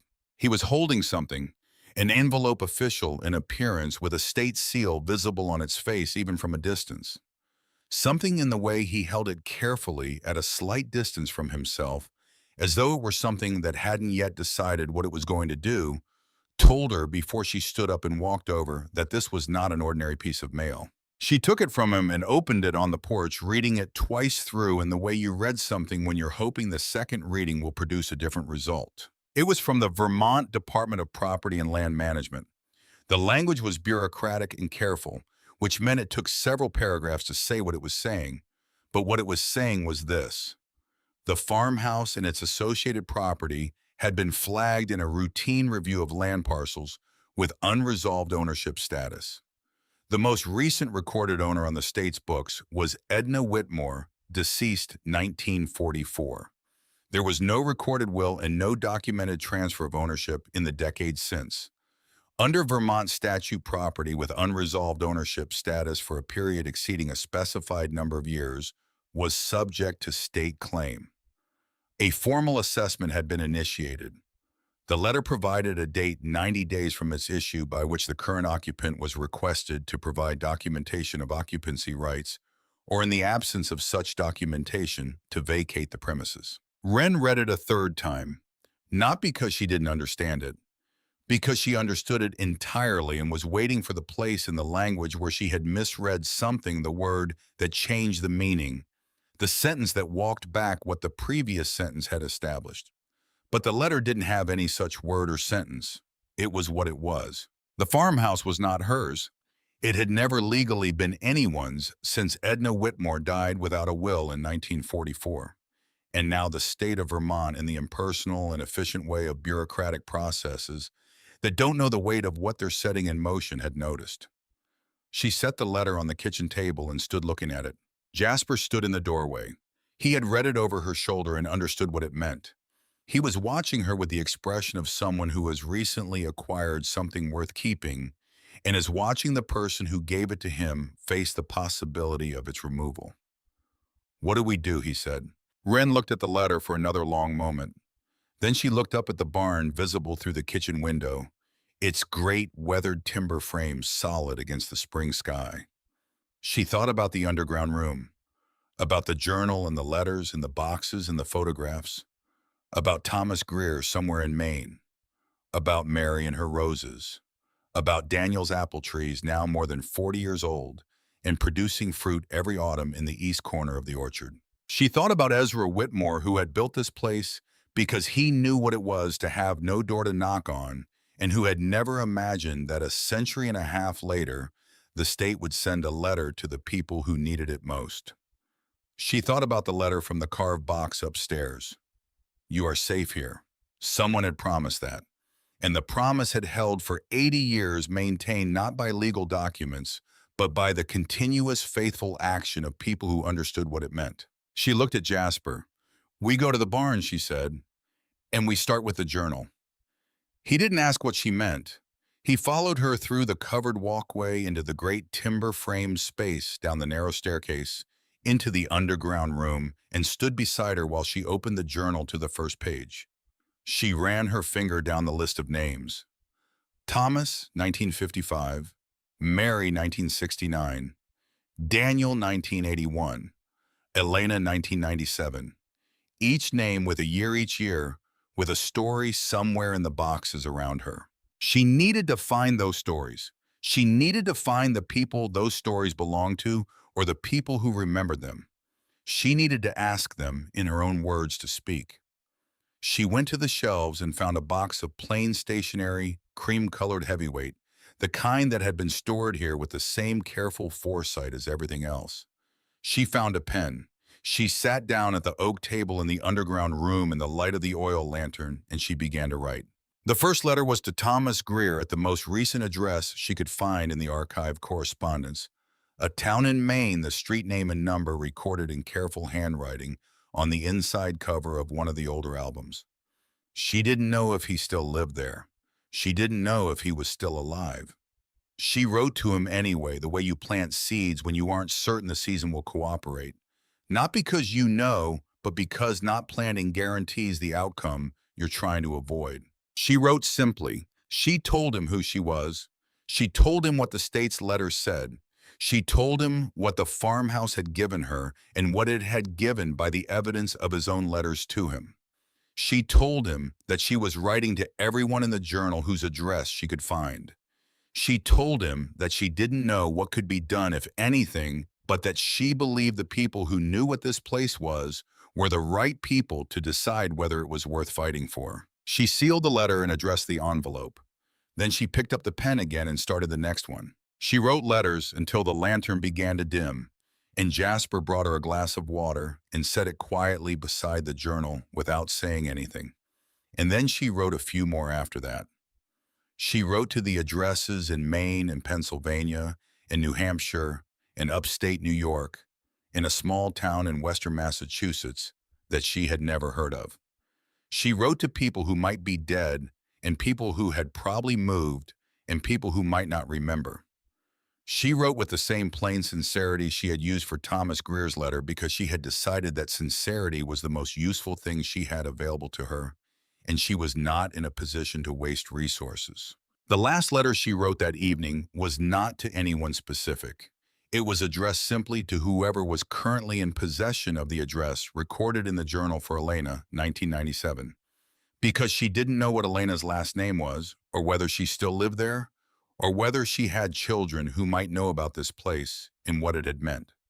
She sealed it and put it with the others. Jasper had laid a fire in the main room while she was writing, And when she came upstairs, she found him sitting on the floor in front of it, with his back against the sofa the way she had sat on her first night. He looked up when she came in. "What do you think happens?" he said. Wren sat in the rocking chair by the fire. Outside, the Vermont spring night was doing what it does, cold still, but a different cold than winter, a cold that doesn't intend to stay. Through the window, the sky was dense with stars. "I don't know," she said honestly. "But you wrote the letters anyway." "I wrote the letters anyway." He thought about this. Daniel planted trees he wasn't going to see. She looked at him. "I read the journal," he said. He said it simply without apology. "While you were writing." Wren nodded. "Then you understand." Jasper turned back to the fire. He was quiet for a while in the comfortable way that he had become quiet in the farmhouse. Not the silence of someone withdrawn, but the silence of someone present. "I'm not leaving," he said eventually. "Before you say anything about what might happen, I'm not leaving." Wren looked at the fire. "I know," she said. Outside, the night held its stars. Inside, the farmhouse settled in the way it always did. Those old sounds of timber and stone. The language of a structure long accustomed to standing through things, speaking its steady and unremarkable grammar into the dark. The letters went out on a Tuesday morning in early April. Wren drove them to the post office in town herself, in Court's truck, that he had lent her without being asked after she mentioned she needed to get to town. She stood at the counter with the stack of envelopes and handed them to the postal clerk one by one, watching each one disappear into the system that would carry it wherever it was going or fail to, depending on how much of the world had changed since the addresses were recorded in the farmhouse's underground room. 14 letters in total, 14 names from the journal, 14 addresses found in the archive correspondence, 14 attempts to reach across the years and find whoever was still reachable. She drove back to the farmhouse and did not allow herself to speculate about the outcome. She tended the garden instead. The tomato seedlings she had started indoors in February were ready to go into the ground, and she spent the morning transplanting them in the long rows she and Jasper and Court had prepared, firming the soil around each plant with the attention that young things require. The apple trees in the east corner of the orchard were in blossom. Daniel's trees, more than 40 years old now, their branches thick with white flowers that the bees were already visiting with the focused intensity of creatures who understand that time and bloom is short and the work is necessary. She worked in the garden and did not think about the letter from the state. She thought about the soil and the seedlings and what the light was doing at this hour of this particular April morning. The first response came 11 days later. It was a phone call, not a letter. She had included the farmhouse's landline number. An old rotary phone mounted to the kitchen wall that she had discovered still held a dial tone. The call came in the late afternoon while she was in the barn. Jasper answered it and came to find her. "Someone named Patricia," he said. "She says she's Mary's daughter." Wren went inside and picked up the phone. Patricia said that her mother had passed away 3 years earlier at the age of 78, and that she had spent those last years talking about the farm in Vermont, the way some people talk about places they dreamed of, with a specificity and a warmth that made it clear the place was real, even when the details seemed too particular to be ordinary memory. She said that when the letter arrived at the address, her own address, now since she had inherited her mother's house, she had sat down at the kitchen table and cried because the letter confirmed something she had wondered about for years. Her mother's stories had been true. She said she wanted to help. Wren told her what the state's letter had said. She told her what the deadline was. Patricia said she had friends, professional friends, a phrase she used with the quiet confidence of someone who means lawyers, and that she would make some calls. More responses came in the following days. Not all of the letters had found their people, but enough had. A man named Carter, who had stayed at the farm in 2009, called from Rhode Island and said he was a contractor now and would come personally if that was what was needed. A woman who identified herself as Daniel's niece. Daniel himself had died in 2018, she said, but he had talked about the farm for the rest of his life, wrote back a careful handwritten letter explaining that she had kept all of his correspondence and believed there were documents among them that might be relevant. she would look. Court brought Mrs. Abernathy one afternoon, and the three of them sat at the kitchen table with the state letter spread open between them. Mrs. Abernathy produced from her coat pocket a collection of envelopes held together with a rubber band letters she had received over the years from former residents of the farm, sent to her as the nearest consistent neighbor letters she had kept in a drawer for reasons she hadn't been able to articulate precisely, but that now seemed obvious. "I always thought someone would need these eventually," she said. She put them on the table. Wren looked at the envelopes. Handwriting in several different styles, postmarks from different decades, the rubber band holding them together with the pragmatic patience of a woman who saves things on the principle that usefulness has its own schedule. "Thank you," Wren said. Mrs. Abernathy picked up her tea. "Don't thank me. I just kept them in a drawer." The formal hearing was scheduled for the second week of May at the county courthouse in Burlington. The proceeding was not a trial, the state's representative was at pains to clarify this in a follow-up letter, but rather an administrative review, an opportunity for any interested parties to present documentation relevant to the property's status before the state made a determination about how to proceed. Wren prepared for it the way she had prepared for everything since arriving at the farmhouse, methodically, without drama, paying attention to what was actually in front of her, rather than to the larger shape of the outcome which she couldn't control. She organized the documents from the underground room into a sequence that told the farmhouse's story chronologically. She typed up a summary of Ezra Whitmore's history and the farm's purpose, drawing from the letter she had found in the carved box and from the documents in the archive. She compiled the journal entries, not all of them, but representative ones chosen for the clarity with which they described what the farm had provided to the people who needed it. She included copies of the letters she had received in response to her own, the voices of people who had been here, and carried the place with them into their subsequent lives. She did all of this at the kitchen table over the course of 2 weeks, working in the mornings before the day's other tasks began. Jasper sat across from her, sometimes reading through documents she had already processed, occasionally pointing out something she had overlooked.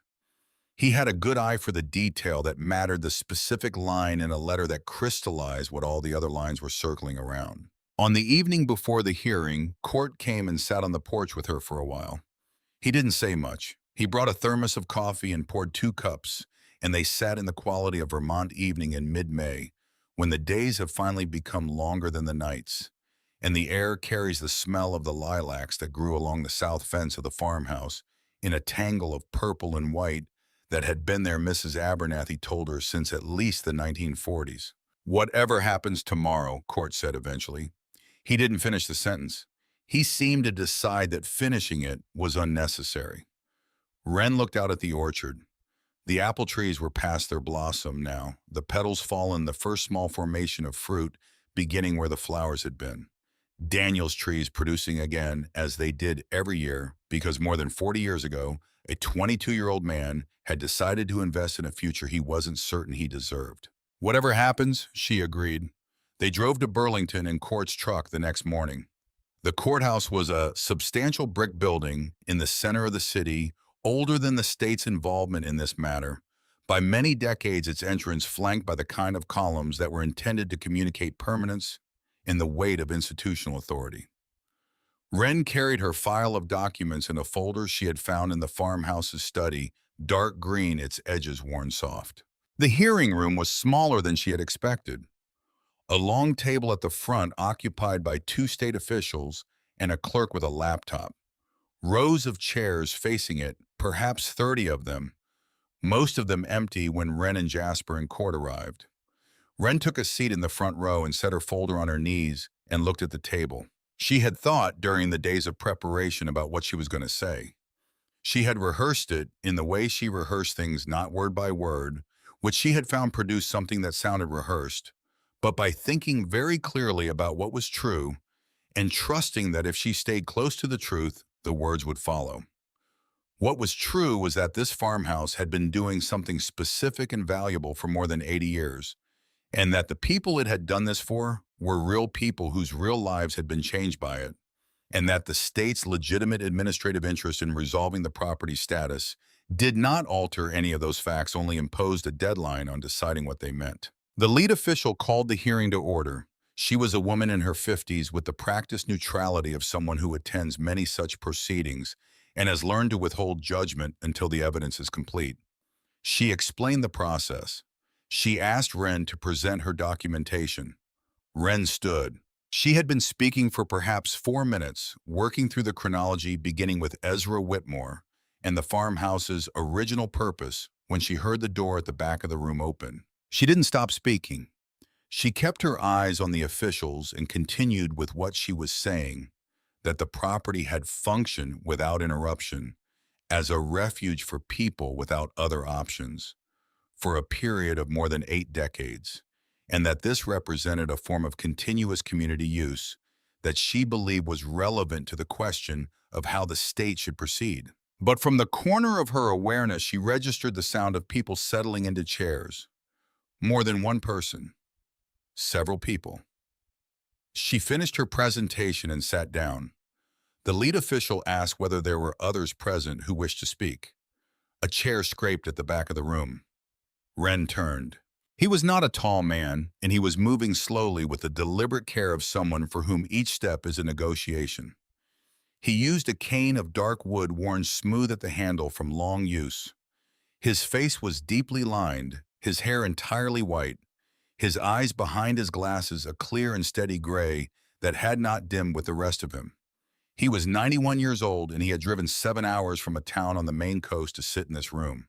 Thomas Greer made his way to the front of the room and stood at the small podium that the clerk indicated, and he put both hands on its sides and looked at the officials with the expression of a man who has outlived several categories of difficulty and is not particularly intimidated by a bureaucratic proceeding.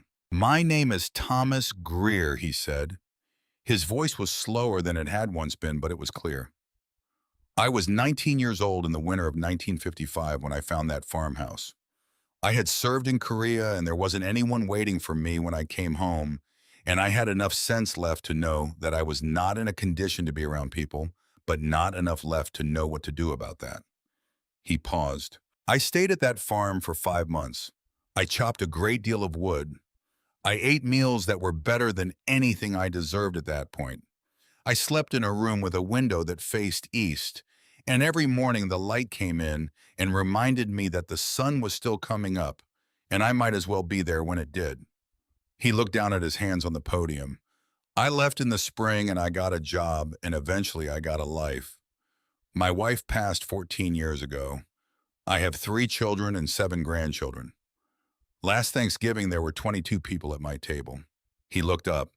"I have never once in 69 years stopped being grateful for 5 months in a farmhouse in Vermont." He nodded at the officials, removed his hands from the podium, and made his way back to his seat. Wren turned all the way around. Behind Thomas Greer in the chairs that had been empty when she sat down were 9 other people. She recognized none of their faces, but she understood who they were, the way you recognize a language you've heard before, even when you don't know the specific words. They had the quality of people who have been through something and come out carrying it carefully, who have learned to take up exactly the space they need, and no more who understand what is worth the drive. Patricia Mary's daughter was there, having flown in from Pennsylvania. Carter from Rhode Island. Daniel's niece, who had found among his papers what turned out to be a handwritten account of his time at the farmhouse, dated 1983, 2 years after he left, when the experience had settled enough in him to be described. Others she didn't know the full stories of yet. Each of them spoke, not dramatically, not at length. They spoke the way the journal had recorded things, specifically with attention to the detail that made the general point unnecessary to state. Carter described arriving at the farmhouse at 23 with $30 in a backpack and leaving 4 months later with a trade skill he had learned from Court's predecessor and the conviction that he was capable of building something. Patricia described her mother's climbing roses, the 4th garden Mary had planted them in the garden she was tending still. Daniel's niece read 2 paragraphs from his 1983 account, his voice at 34 describing what he had felt at 22, with the precision of someone who had spent years finding the right words for it. The lead official took notes throughout. Her practice neutrality had shifted into something that was not quite neutrality, a quality of attention that was more active, the attention of someone who is reassessing the shape of what she is looking at. When the last person had spoken, she conferred in low voices with her colleague. The clerk typed. A period of time passed that felt longer than it was. The lead official looked up. She said that the administrative review process had a standard procedure and a standard timeline, and that both would be followed. She said that the documentation presented that morning was substantial and would be given full consideration. She said that in her experience with these proceedings, cases involving evidence of long-term community benefit of this nature were typically resolved through formal designation as protected property under a qualifying nonprofit structure, which would require certain filings and certain conditions, but would, if approved, settle the question of the property status permanently. She said this as someone who has read the evidence and has formed a view, even if the formal language does not yet allow her to state that view directly. She said the office would be in touch within 60 days. Thomas Greer shook Wren's hand on the courthouse steps afterward. His hand was large and still strong despite everything, and he held hers for a moment with the grip of someone making something clear. "I didn't know it needed saving," he said. He said it the same way he had said it in the hearing room, not as an apology, but as information, an accounting of what he had not known and was now correcting. "I should have done something years ago." "You didn't know," Wren said. "I do now." He released her hand. He looked at the truck Court had driven where Jasper was loading the file of documents into the back seat. "That young man," he said, "is he going to be all right?" Wren followed his gaze. "Yes," she said. She said it with a certainty that surprised her slightly, not because she doubted it, but because she recognized the certainty as different from hope. She had hoped for many things. This was something else. Thomas Greer nodded as though she had confirmed something he had already assessed independently. "Good," he said. Then he went to find his car. The state's determination arrived in the third week of June. The farmhouse and its associated property were formally designated as protected community heritage land, held in trust by a qualifying nonprofit entity to be established within 90 days. The letter named the entity in the provisional language of documents that are awaiting paperwork to make them real the Whitmore Farm Community Trust. It named as the designated managing trustee, Wren Calloway.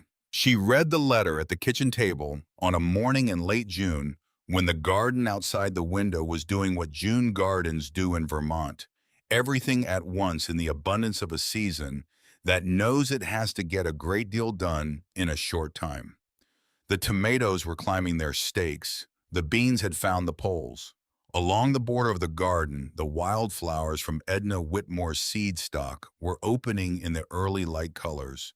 She didn't have all the names for the product of a chain of planting and harvesting and planting again that stretched back further than she could see. She set the letter down on the table.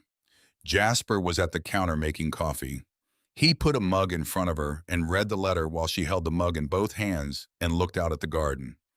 He read it twice. Then he put it back on the table and picked up his own coffee and stood beside the window. "Trustee," he said. "Don't," she said. "I wasn't going to say anything. You were going to say something about it not being a word that fits." He considered this. "I was going to say it's exactly the right word." She looked at him. He looked back at her with the expression she had come to recognize over the months of knowing him, the expression of someone who has been paying attention and has arrived at a conclusion that he is offering without insistence. "You've been doing it since you got here," he said. The word just caught up. She held her coffee and looked at the garden and decided that arguing with accurate statements was not a useful activity. The formal establishment of the trust required work, the kind of administrative work that requires patience and persistence and a willingness to read documents that are not particularly well written and to follow processes that do not move at any speed that could be called convenient. Patricia, who had the professional friends she had mentioned on the phone, provided guidance and connections. Carter sent a check. Thomas Greer sent a letter to the state's Cultural Heritage Office, written in the plain and unhurried language he used for everything describing the farmhouse's significance in terms that the office later quoted in their internal documentation. Mrs. Abernathy baked bread and brought it every Sunday and said nothing about any of it, which was more support than most of what other people were saying. The work of establishing the trust pulled Wren into the kind of correspondence she had never expected to be conducting letters to attorneys and state offices and nonprofit registrars' phone calls with Patricia's professional friends, evenings spent reading statutes about property designation and community land trusts. She was not a natural bureaucrat. She found the language of legal documents frustrating in the way that imprecise tools are always frustrating to someone who prefers precision. But she was thorough and she was patient, and she had learned in the long school of her own survival that most complicated things can be gotten through if you are willing to proceed one step at a time without requiring a view of the whole staircase. Jasper helped where he could. He was better with the phone calls than she was. He had a quality of voice on the phone steady and direct without being aggressive that got things done. He organized the incoming correspondence into folders, kept track of deadlines, made sure the right documents were in the right places when they were needed. He did this without being asked and without drawing attention to the doing of it, in the quiet way that had become his characteristic mode in the farmhouse. Court came and went with the seasons. Summer brought repairs to the barn roof, which had developed a weakness along one edge that would become a serious problem if left to another Vermont winter. He recruited a neighbor with roofing experience, and the three of them, Court, the neighbor, and Jasper, spent a long Saturday in June working in the heat of the afternoon sun while Wren brought water and held things when holding was needed. By evening, the barn roof was sound. Court looked at it from the ground and said it would last another 20 years, which she understood was his way of saying it would outlast the current conversation and several future ones. In mid-August, during the sustained heat of a Vermont summer that had decided to make up in intensity what it lacked in length, Silas Oak died. Court came to tell her. He came in person rather than calling, which told her before he spoke what the nature of the news was. He took off his cap when he came through the door and held it in both hands, and said it simply that Silas had passed quietly 2 days before in the care facility in Burlington, where he had lived for the past several years, and that his family had asked Court to let her know. Wren sat with this. She had seen Silas twice since the night he had placed the key in her hand on the library steps, once in the fall when she had gone to find him at the facility, and he had received her with the quiet satisfaction of someone who has sent a thing out into the world and received back news of its safe arrival.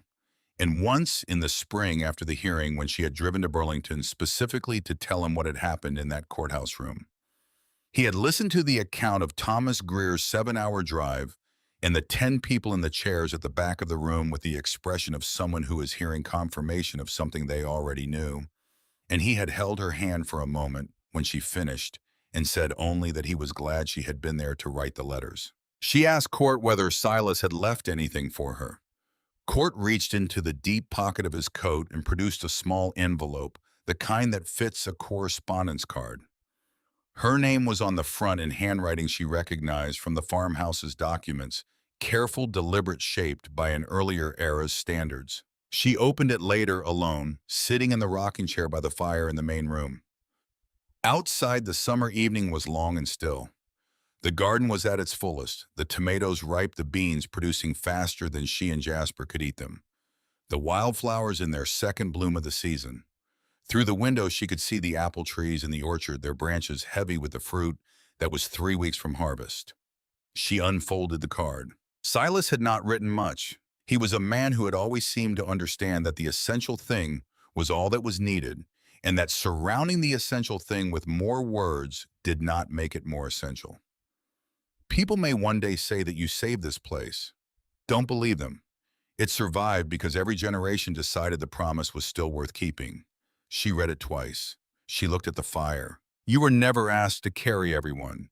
You were only asked to keep the door open long enough for the next person to learn how. And at the bottom of the card, one final line. The key was never meant to stay in one hand. She sat with that for a long time. Then she went to the study, where the small wooden box sat on the shelf, exactly as Court had placed it months earlier, patient, unhurried, waiting for the moment she would understand what it was for. She brought it back to the rocking chair by the fire and set it on her knee. She opened it. Inside, resting on a piece of cloth that had once been something else, a shirt perhaps, or a bandana, a piece of fabric that had been around long enough to have its own history, was a key. Brass, slightly darkened with age. The same weight and feel as the key Silas had placed in her hand on the library steps. The key she still carried, the key that had opened the front door of the farmhouse on that November night when she had needed it to. Not the same key, a second one. She held it in her open palm and looked at it in the firelight. She had been carrying her own key for 9 months now. She knew its weight so thoroughly that she no longer noticed it. It had become part of the ordinary vocabulary of her pockets, as unremarkable as a phone or a folded bill. But this key was different in the way that a thing set aside specifically for someone else is different from a thing you carry for yourself. It was waiting. She could feel that it was waiting the way she had felt the farmhouse waiting when she first approached it across the snow-covered field in November. That quality of readiness that belongs to things that know their purpose and are prepared to fulfill it. She closed her fingers around it. Not yet, she thought, but the time was moving toward when. Jasper left on the second Thursday of September. He had told her 2 weeks earlier in the same direct and quiet way he had developed for saying important things, not announcing it, just stating it as a fact he was reporting rather than a decision he was defending. The construction company in New Hampshire had been asking for a few months. Carter, who had become something of an informal mentor over the phone, and occasional visits had vouched for him. The work was real and the pay was fair, and it would take him somewhere he hadn't been, which was itself part of the point. She helped him pack the way you help someone pack when you are glad for them, and also feel the specific weight of the space that will remain when they are gone. He didn't know much more than he had arrived with, though what he owned now was different work boots that were already broken and a jacket for serious weather. A small notebook he had filled entirely and replaced twice during his months at the farmhouse. The pages covered in the cramped handwriting of someone learning to record the things worth recording. He stood at the door with his pack over one shoulder. "I don't know how to thank you," he said. Wren looked at him. She thought of Silas on the library steps, not forcing the key, just making it available. She thought of Mrs. Abernathy and her surplus bread and her hour of ordinary conversation every Sunday. She thought of Court arriving with his toolbox before she knew she needed him. She thought of Daniel planting trees for a harvest he wouldn't see. "You already did," she said. He waited for her to say how. "You showed up again the next morning," she said. "Every morning, that's how." He stood there for a moment with the expression of someone receiving something he wants to argue with and can't quite find the argument for. Then he pulled her into a brief, tight embrace and walked out to Court's truck before either of them could find something else to say. Court drove him to the bus station in Burlington. Wren watched the truck until it reached the bend in the track and disappeared behind the maples. The space he left was real and specific. She felt it in the mornings when the kitchen was quiet in a different way than it had been quiet before he arrived. She felt it in the evenings when the fire needed tending, and she tended it alone. She felt it in the way that absence is felt when someone who has been present is no longer present. Not as lost exactly because he was not lost. He was somewhere being Jasper Aldean, building something with his hands in New Hampshire, carrying with him whatever the farmhouse had given him to carry. She thought about what she had told him. He had already thanked her by showing up every morning. She thought about this often in the weeks after he left. It seemed to her the most honest thing she had understood about what the farmhouse offered and what it asked in return. Not gratitude expressed in words or gestures. Gratitude expressed in continuing and getting up when the light came through the east-facing window and deciding again, as you had decided yesterday and would decide tomorrow, that the day was worth showing up for. The harvest came in late September, as it always did, in the abundance of a Vermont autumn that has had a good summer to work with. The tomatoes and the beans and the squash, and from the orchard, the apples more than the farmhouse could use, more than Wren alone could preserve, more than she had planned for. She thought about what Court had told her in the spring, setting down the seed crate, plant more than you think you'll need. She loaded baskets and drove them to the food bank in Burlington. She left bags on the porches of the elderly neighbors that Mrs. Abernathy identified. She set a table at the end of the farmhouse drive on weekends with produce available for anyone who wanted it. And people came, not many, but the right ones. The people who understood what the table meant and what it cost and what it was worth. Thomas Greer sent a card in October. He was coming to Vermont to see his daughter in Burlington, and he wondered whether it would be all right to visit the farm while he was there. She wrote back and told him he was always welcome. He came on a Saturday in mid-October when the maples had reached their peak, and the farm was the kind of beautiful that makes people stop talking. He walked the property slowly with his cane, taking his time.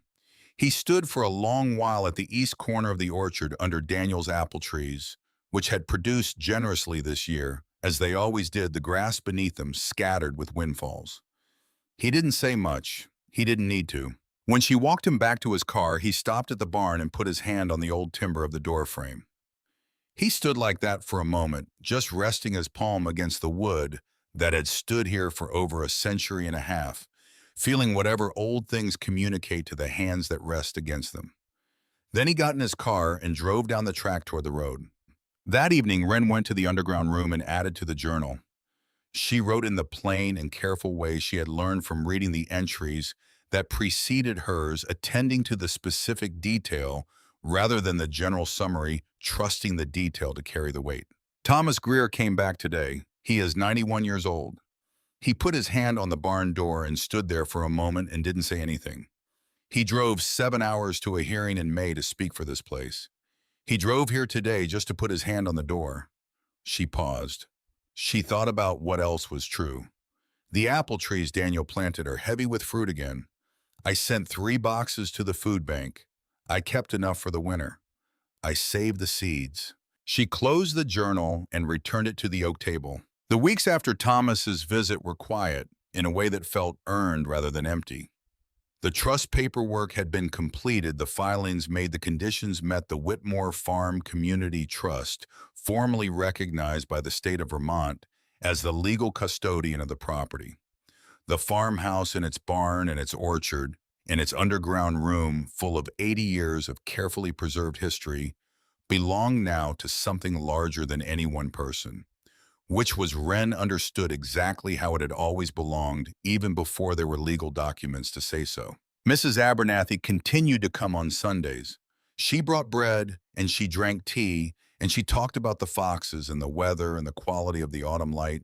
And Wren looked forward to these visits with the straightforward pleasure of someone who has learned not to take reliable kindness for granted. Court came twice a week with tasks and tools and the particular kind of company that doesn't require much managing. Carter called from Rhode Island, occasionally checking in, asking practical questions about the trust, occasionally offering contacts or advice. Thomas Greer sent a card every few weeks, brief, careful, the details of his continuing life, accumulating in the same way they had accumulated in his letters to the farmhouse over the decades, as though continuity itself were the message. The farm settled into autumn with the resigned grace of a place that has been through many autumns and knows how to receive another one. The garden was put to bed, the stakes pulled, the beds turned, the last of the seeds harvested and labeled and stored in the underground room where previous hands had stored previous seeds. The orchard was cleaned up, the fallen fruit collected, and composted, the branches that had broken in a September windstorm trimmed back. The firewood shed was filled to capacity. Cor had spent 3 Saturdays in October ensuring this, arriving with chainsaw and maul, and the efficient patience of someone who understands that a good wood supply is not a luxury in Vermont winters, but a form of planning that the future will either thank you for or not. Wren moved through these tasks with the quiet satisfaction of someone who has found the work that fits them. Not because it was easy, it was often physically hard and sometimes logistically complicated. And there were days when the weight of being the person responsible for all of it pressed down in ways that required sitting alone with the fire for a while before she could pick it back up. But it was honest work. It was work that connected to something real, something that could be seen and touched and measured, in the specific terms of shelves stocked and wood stacked and seeds saved and fires lit. She had spent 18 years in an environment where her contribution to the maintenance of things was supervised and accounted for, where her effort was absorbed into an institutional operation too large to reflect any individual's mark. Here every morning's work showed by evening. Every decision she made had visible consequences for better or worse in the life of the farmhouse and the people who depended on it. This accountability, which she had expected to find frightening and had instead found steadying, was among the gifts she had not known to expect when Silas Oak placed a brass key on the cold stone of a library step in November and changed the direction of everything. November came again, completing the circle of a year. The anniversary of her arrival passed without ceremony. She noted it in the journal briefly, the way you note things that matter by writing them down rather than by making them larger than they are. 1 year. The gate at Hallow Creek closing behind her. The walk into Burlington. The library steps. The key warm in her hand. She sat with all of it for a while in the rocking chair by the fire. That was the same fire she had lit on her first night, sustained now through a full turning of seasons by her own hands. Then she got up and made coffee and started the morning. It was on the evening in late October the following years. October, the farmhouse's orchard, brilliant in its second autumn under her keeping, that Nell Dario came to the door. Wren had been sitting on the porch in the quality of Vermont darkness that exists between the end of daylight and the full arrival of night. A brief window when the sky holds its last color and the fields go soft and the boundary between day and whatever comes after becomes genuinely uncertain.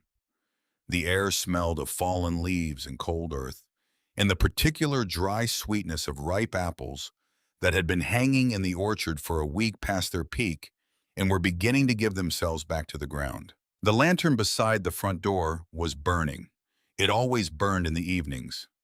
She had come to understand sometime in the months of keeping the farmhouse that the lantern was not there to help people find the property. Anyone who had been given an address and a key could find the property.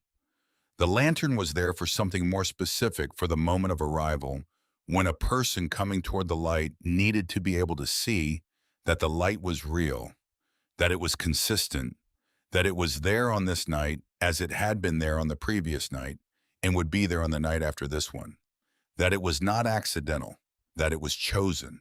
The knock came just after 7.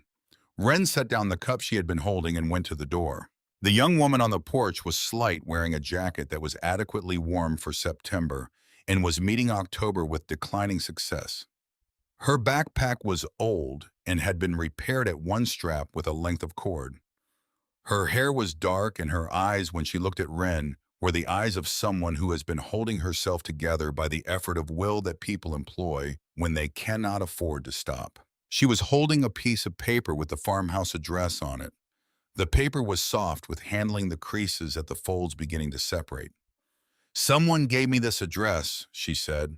Her voice was steady and quiet, the voice of someone who has decided that steadiness is the mode she will use for this moment, regardless of what is happening underneath it.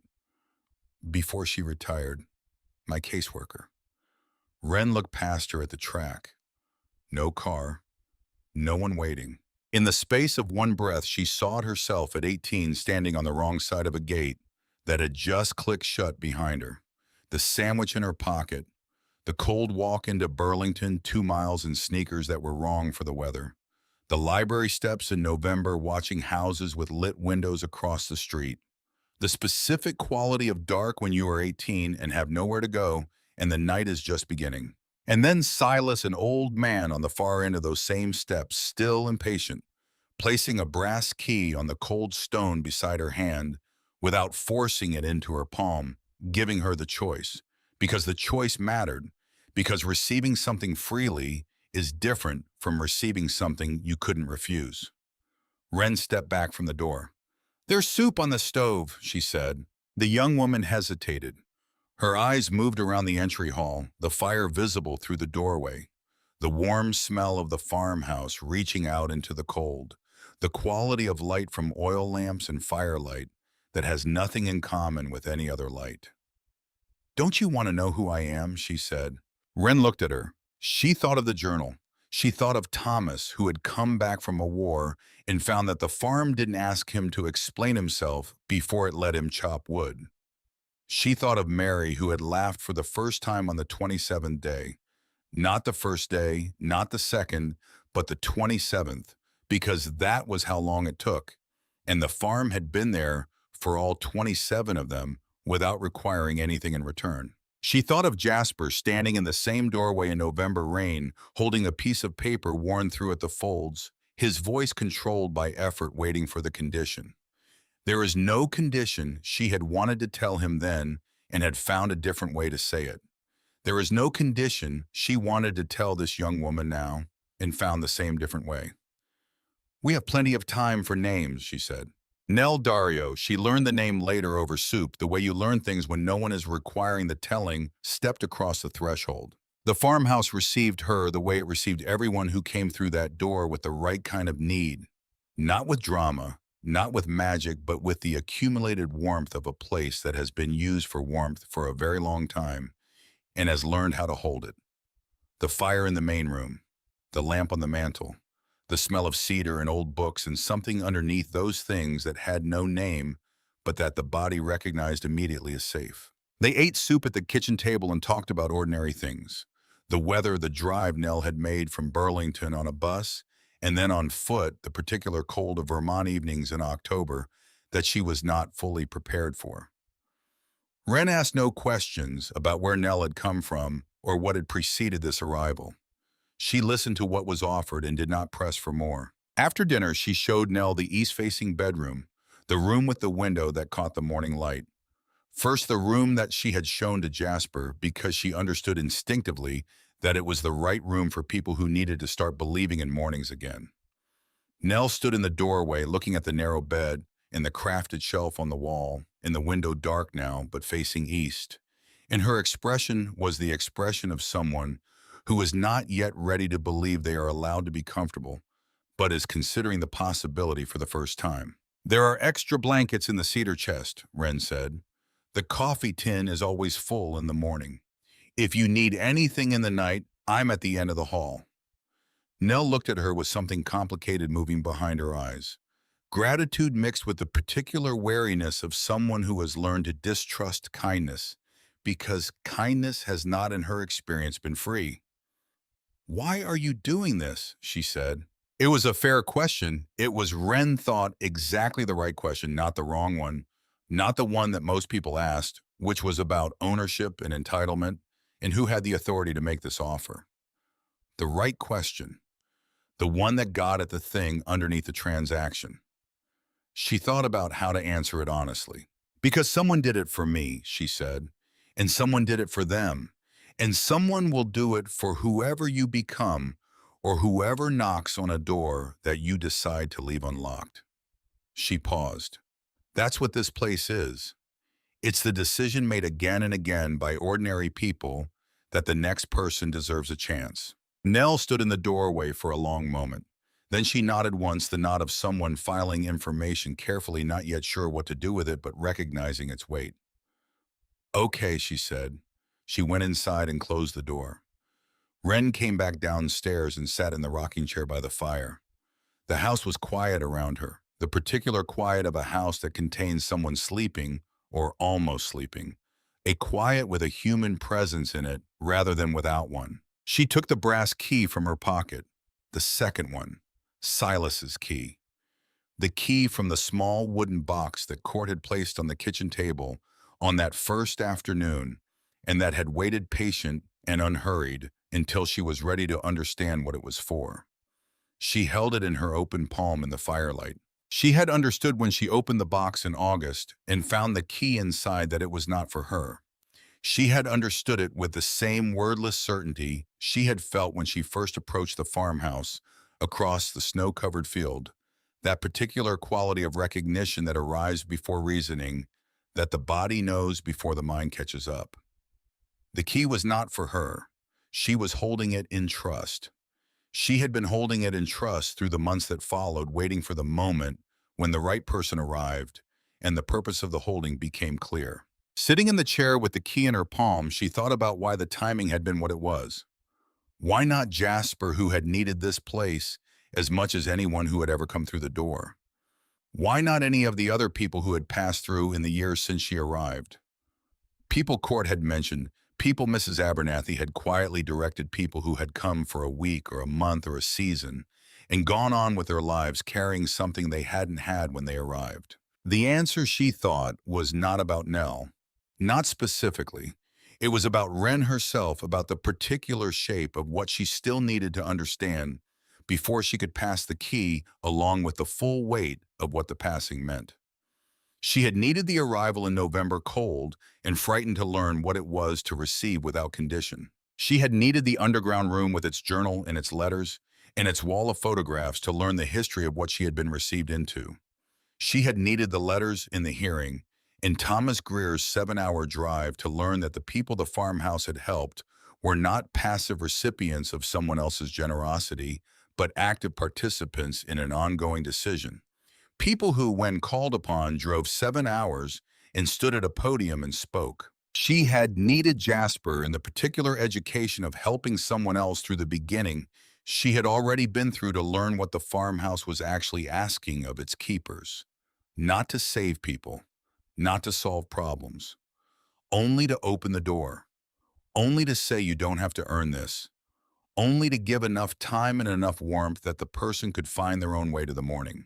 She had needed Silas's death and the card with its 3 sentences to understand that what she was holding was not hers to keep, but hers to pass. And she had needed this year the full turning of it, the garden and the harvest, and the trust paperwork and the quiet of the winter evenings in the orchard in October, and Thomas Greer's hand on the barn door, to know not as an idea, but as something settled in the body, like old knowledge that the promise was real, and that it had always been real, and that she was part of it in the way that every keeper had been part of it, temporarily, faithfully, gladly. Not yet, she thought again, looking at the key.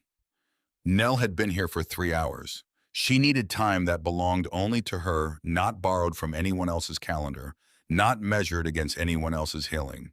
She needed the 27th day, or the 50th, or whatever number of mornings it would take, before the east-facing window stopped feeling like something she had to earn, and started feeling like something the world had always intended for her. She needed to find in her own time and by her own route the thing that Wren had found, that being safe here was not a temporary condition pending some further qualification. It was simply the condition, when she understood that the rest would follow. It always had. Wren closed her hand around the key and looked at the fire. She thought about Ezra Whitmore, who had walked north with nothing and built something large because he understood that largeness in this form was the most useful thing he could do with what he had acquired. She thought about Edna, who had kept the promise for 40 years after him, receiving those who came without explanation, providing without condition what they needed. She thought about Silas at 18, finding the door unlocked in the autumn of 1958, becoming the first person who understood that waiting was not enough, and went back out into the world to find the people who needed this place before the cold found them first. She thought about Thomas chopping wood for 4 hours before he said a word, about Mary's roses planted in 4 gardens across a lifetime, about Daniel's apple trees bearing fruit again this October as they had every October for 40-some years, giving back to the earth what Daniel had entrusted to it when he had nothing left to give except the decision to plant something for someone he would never meet. She thought about Court with his toolbox and Mrs. Abernathy with her excess bread, the ordinary, faithful people who had held the farmhouse in their peripheral attention for decades, watching for smoke from the chimney, keeping the small promises that made the larger one possible. She thought about Patricia flying from Pennsylvania, and Carter driving from Rhode Island, and Thomas Greer making the 7-hour drive, not because anyone had asked him to, but because he had read a letter from a girl he had never met and understood immediately what she was asking and why it mattered. She thought about Jasper in New Hampshire building something with his hands, carrying whatever the farmhouse had given him, the way Mary had carried her roses, not the place itself, but the understanding the place had given him, the understanding that could be replanted wherever the ground was willing. And she thought about Nell upstairs in the east-facing room, perhaps sleeping, perhaps lying awake, listening to the sounds of an unfamiliar house and deciding slowly whether they were safe sounds. She sat with all of this for a long time. Then she rose and checked the lamp by the front door, the oil level, the trim of the wick, and settled it back into its bracket and went to bed. In the morning, the light would come through the east-facing window. In the morning, she would make coffee and carry wood and tend to the ordinary things that the farmhouse asked of the people who lived in it. In the morning, Nell would come downstairs with the cautious expression of someone still deciding whether to believe what she was being offered, and Wren would pour her coffee and ask no questions that required Nell to justify her presence because the morning didn't require justification. It only required showing up, which was in the end the whole of the promise. Not salvation, not rescue, not the dramatic intervention of something larger than ordinary life coming down to alter the course of a particular suffering. Only this: the door and the light beside it, and the decision made again each evening by whoever was keeping the farm in that season of its long life to leave the light on for whoever might be coming down the road. Because someone always was. Someone had always been and would always be somewhere out in the dark, following a direction written on the back of a hand or the face of a folded piece of paper, walking toward a light that someone had decided to leave burning. Not because they were required to leave it burning, not because anyone was watching to make sure they did, because they had been that person once walking toward a light someone else had left, and they understood now what it had cost and what it had meant and what it would mean to the person still walking. That was the thing that connected all of them. Thomas and Mary and Daniel and Elena, Silas and Court, and Mrs. Abernathy, Jasper, and Patricia and Carter, and all the others whose names she knew from the journal and whose faces she knew from the wall of photographs in the barn. Not the farmhouse itself, not the land or the building or the brass key. The understanding, the specific, lived, bone-deep understanding of what it meant to walk toward a light and find it real. You carry that with you.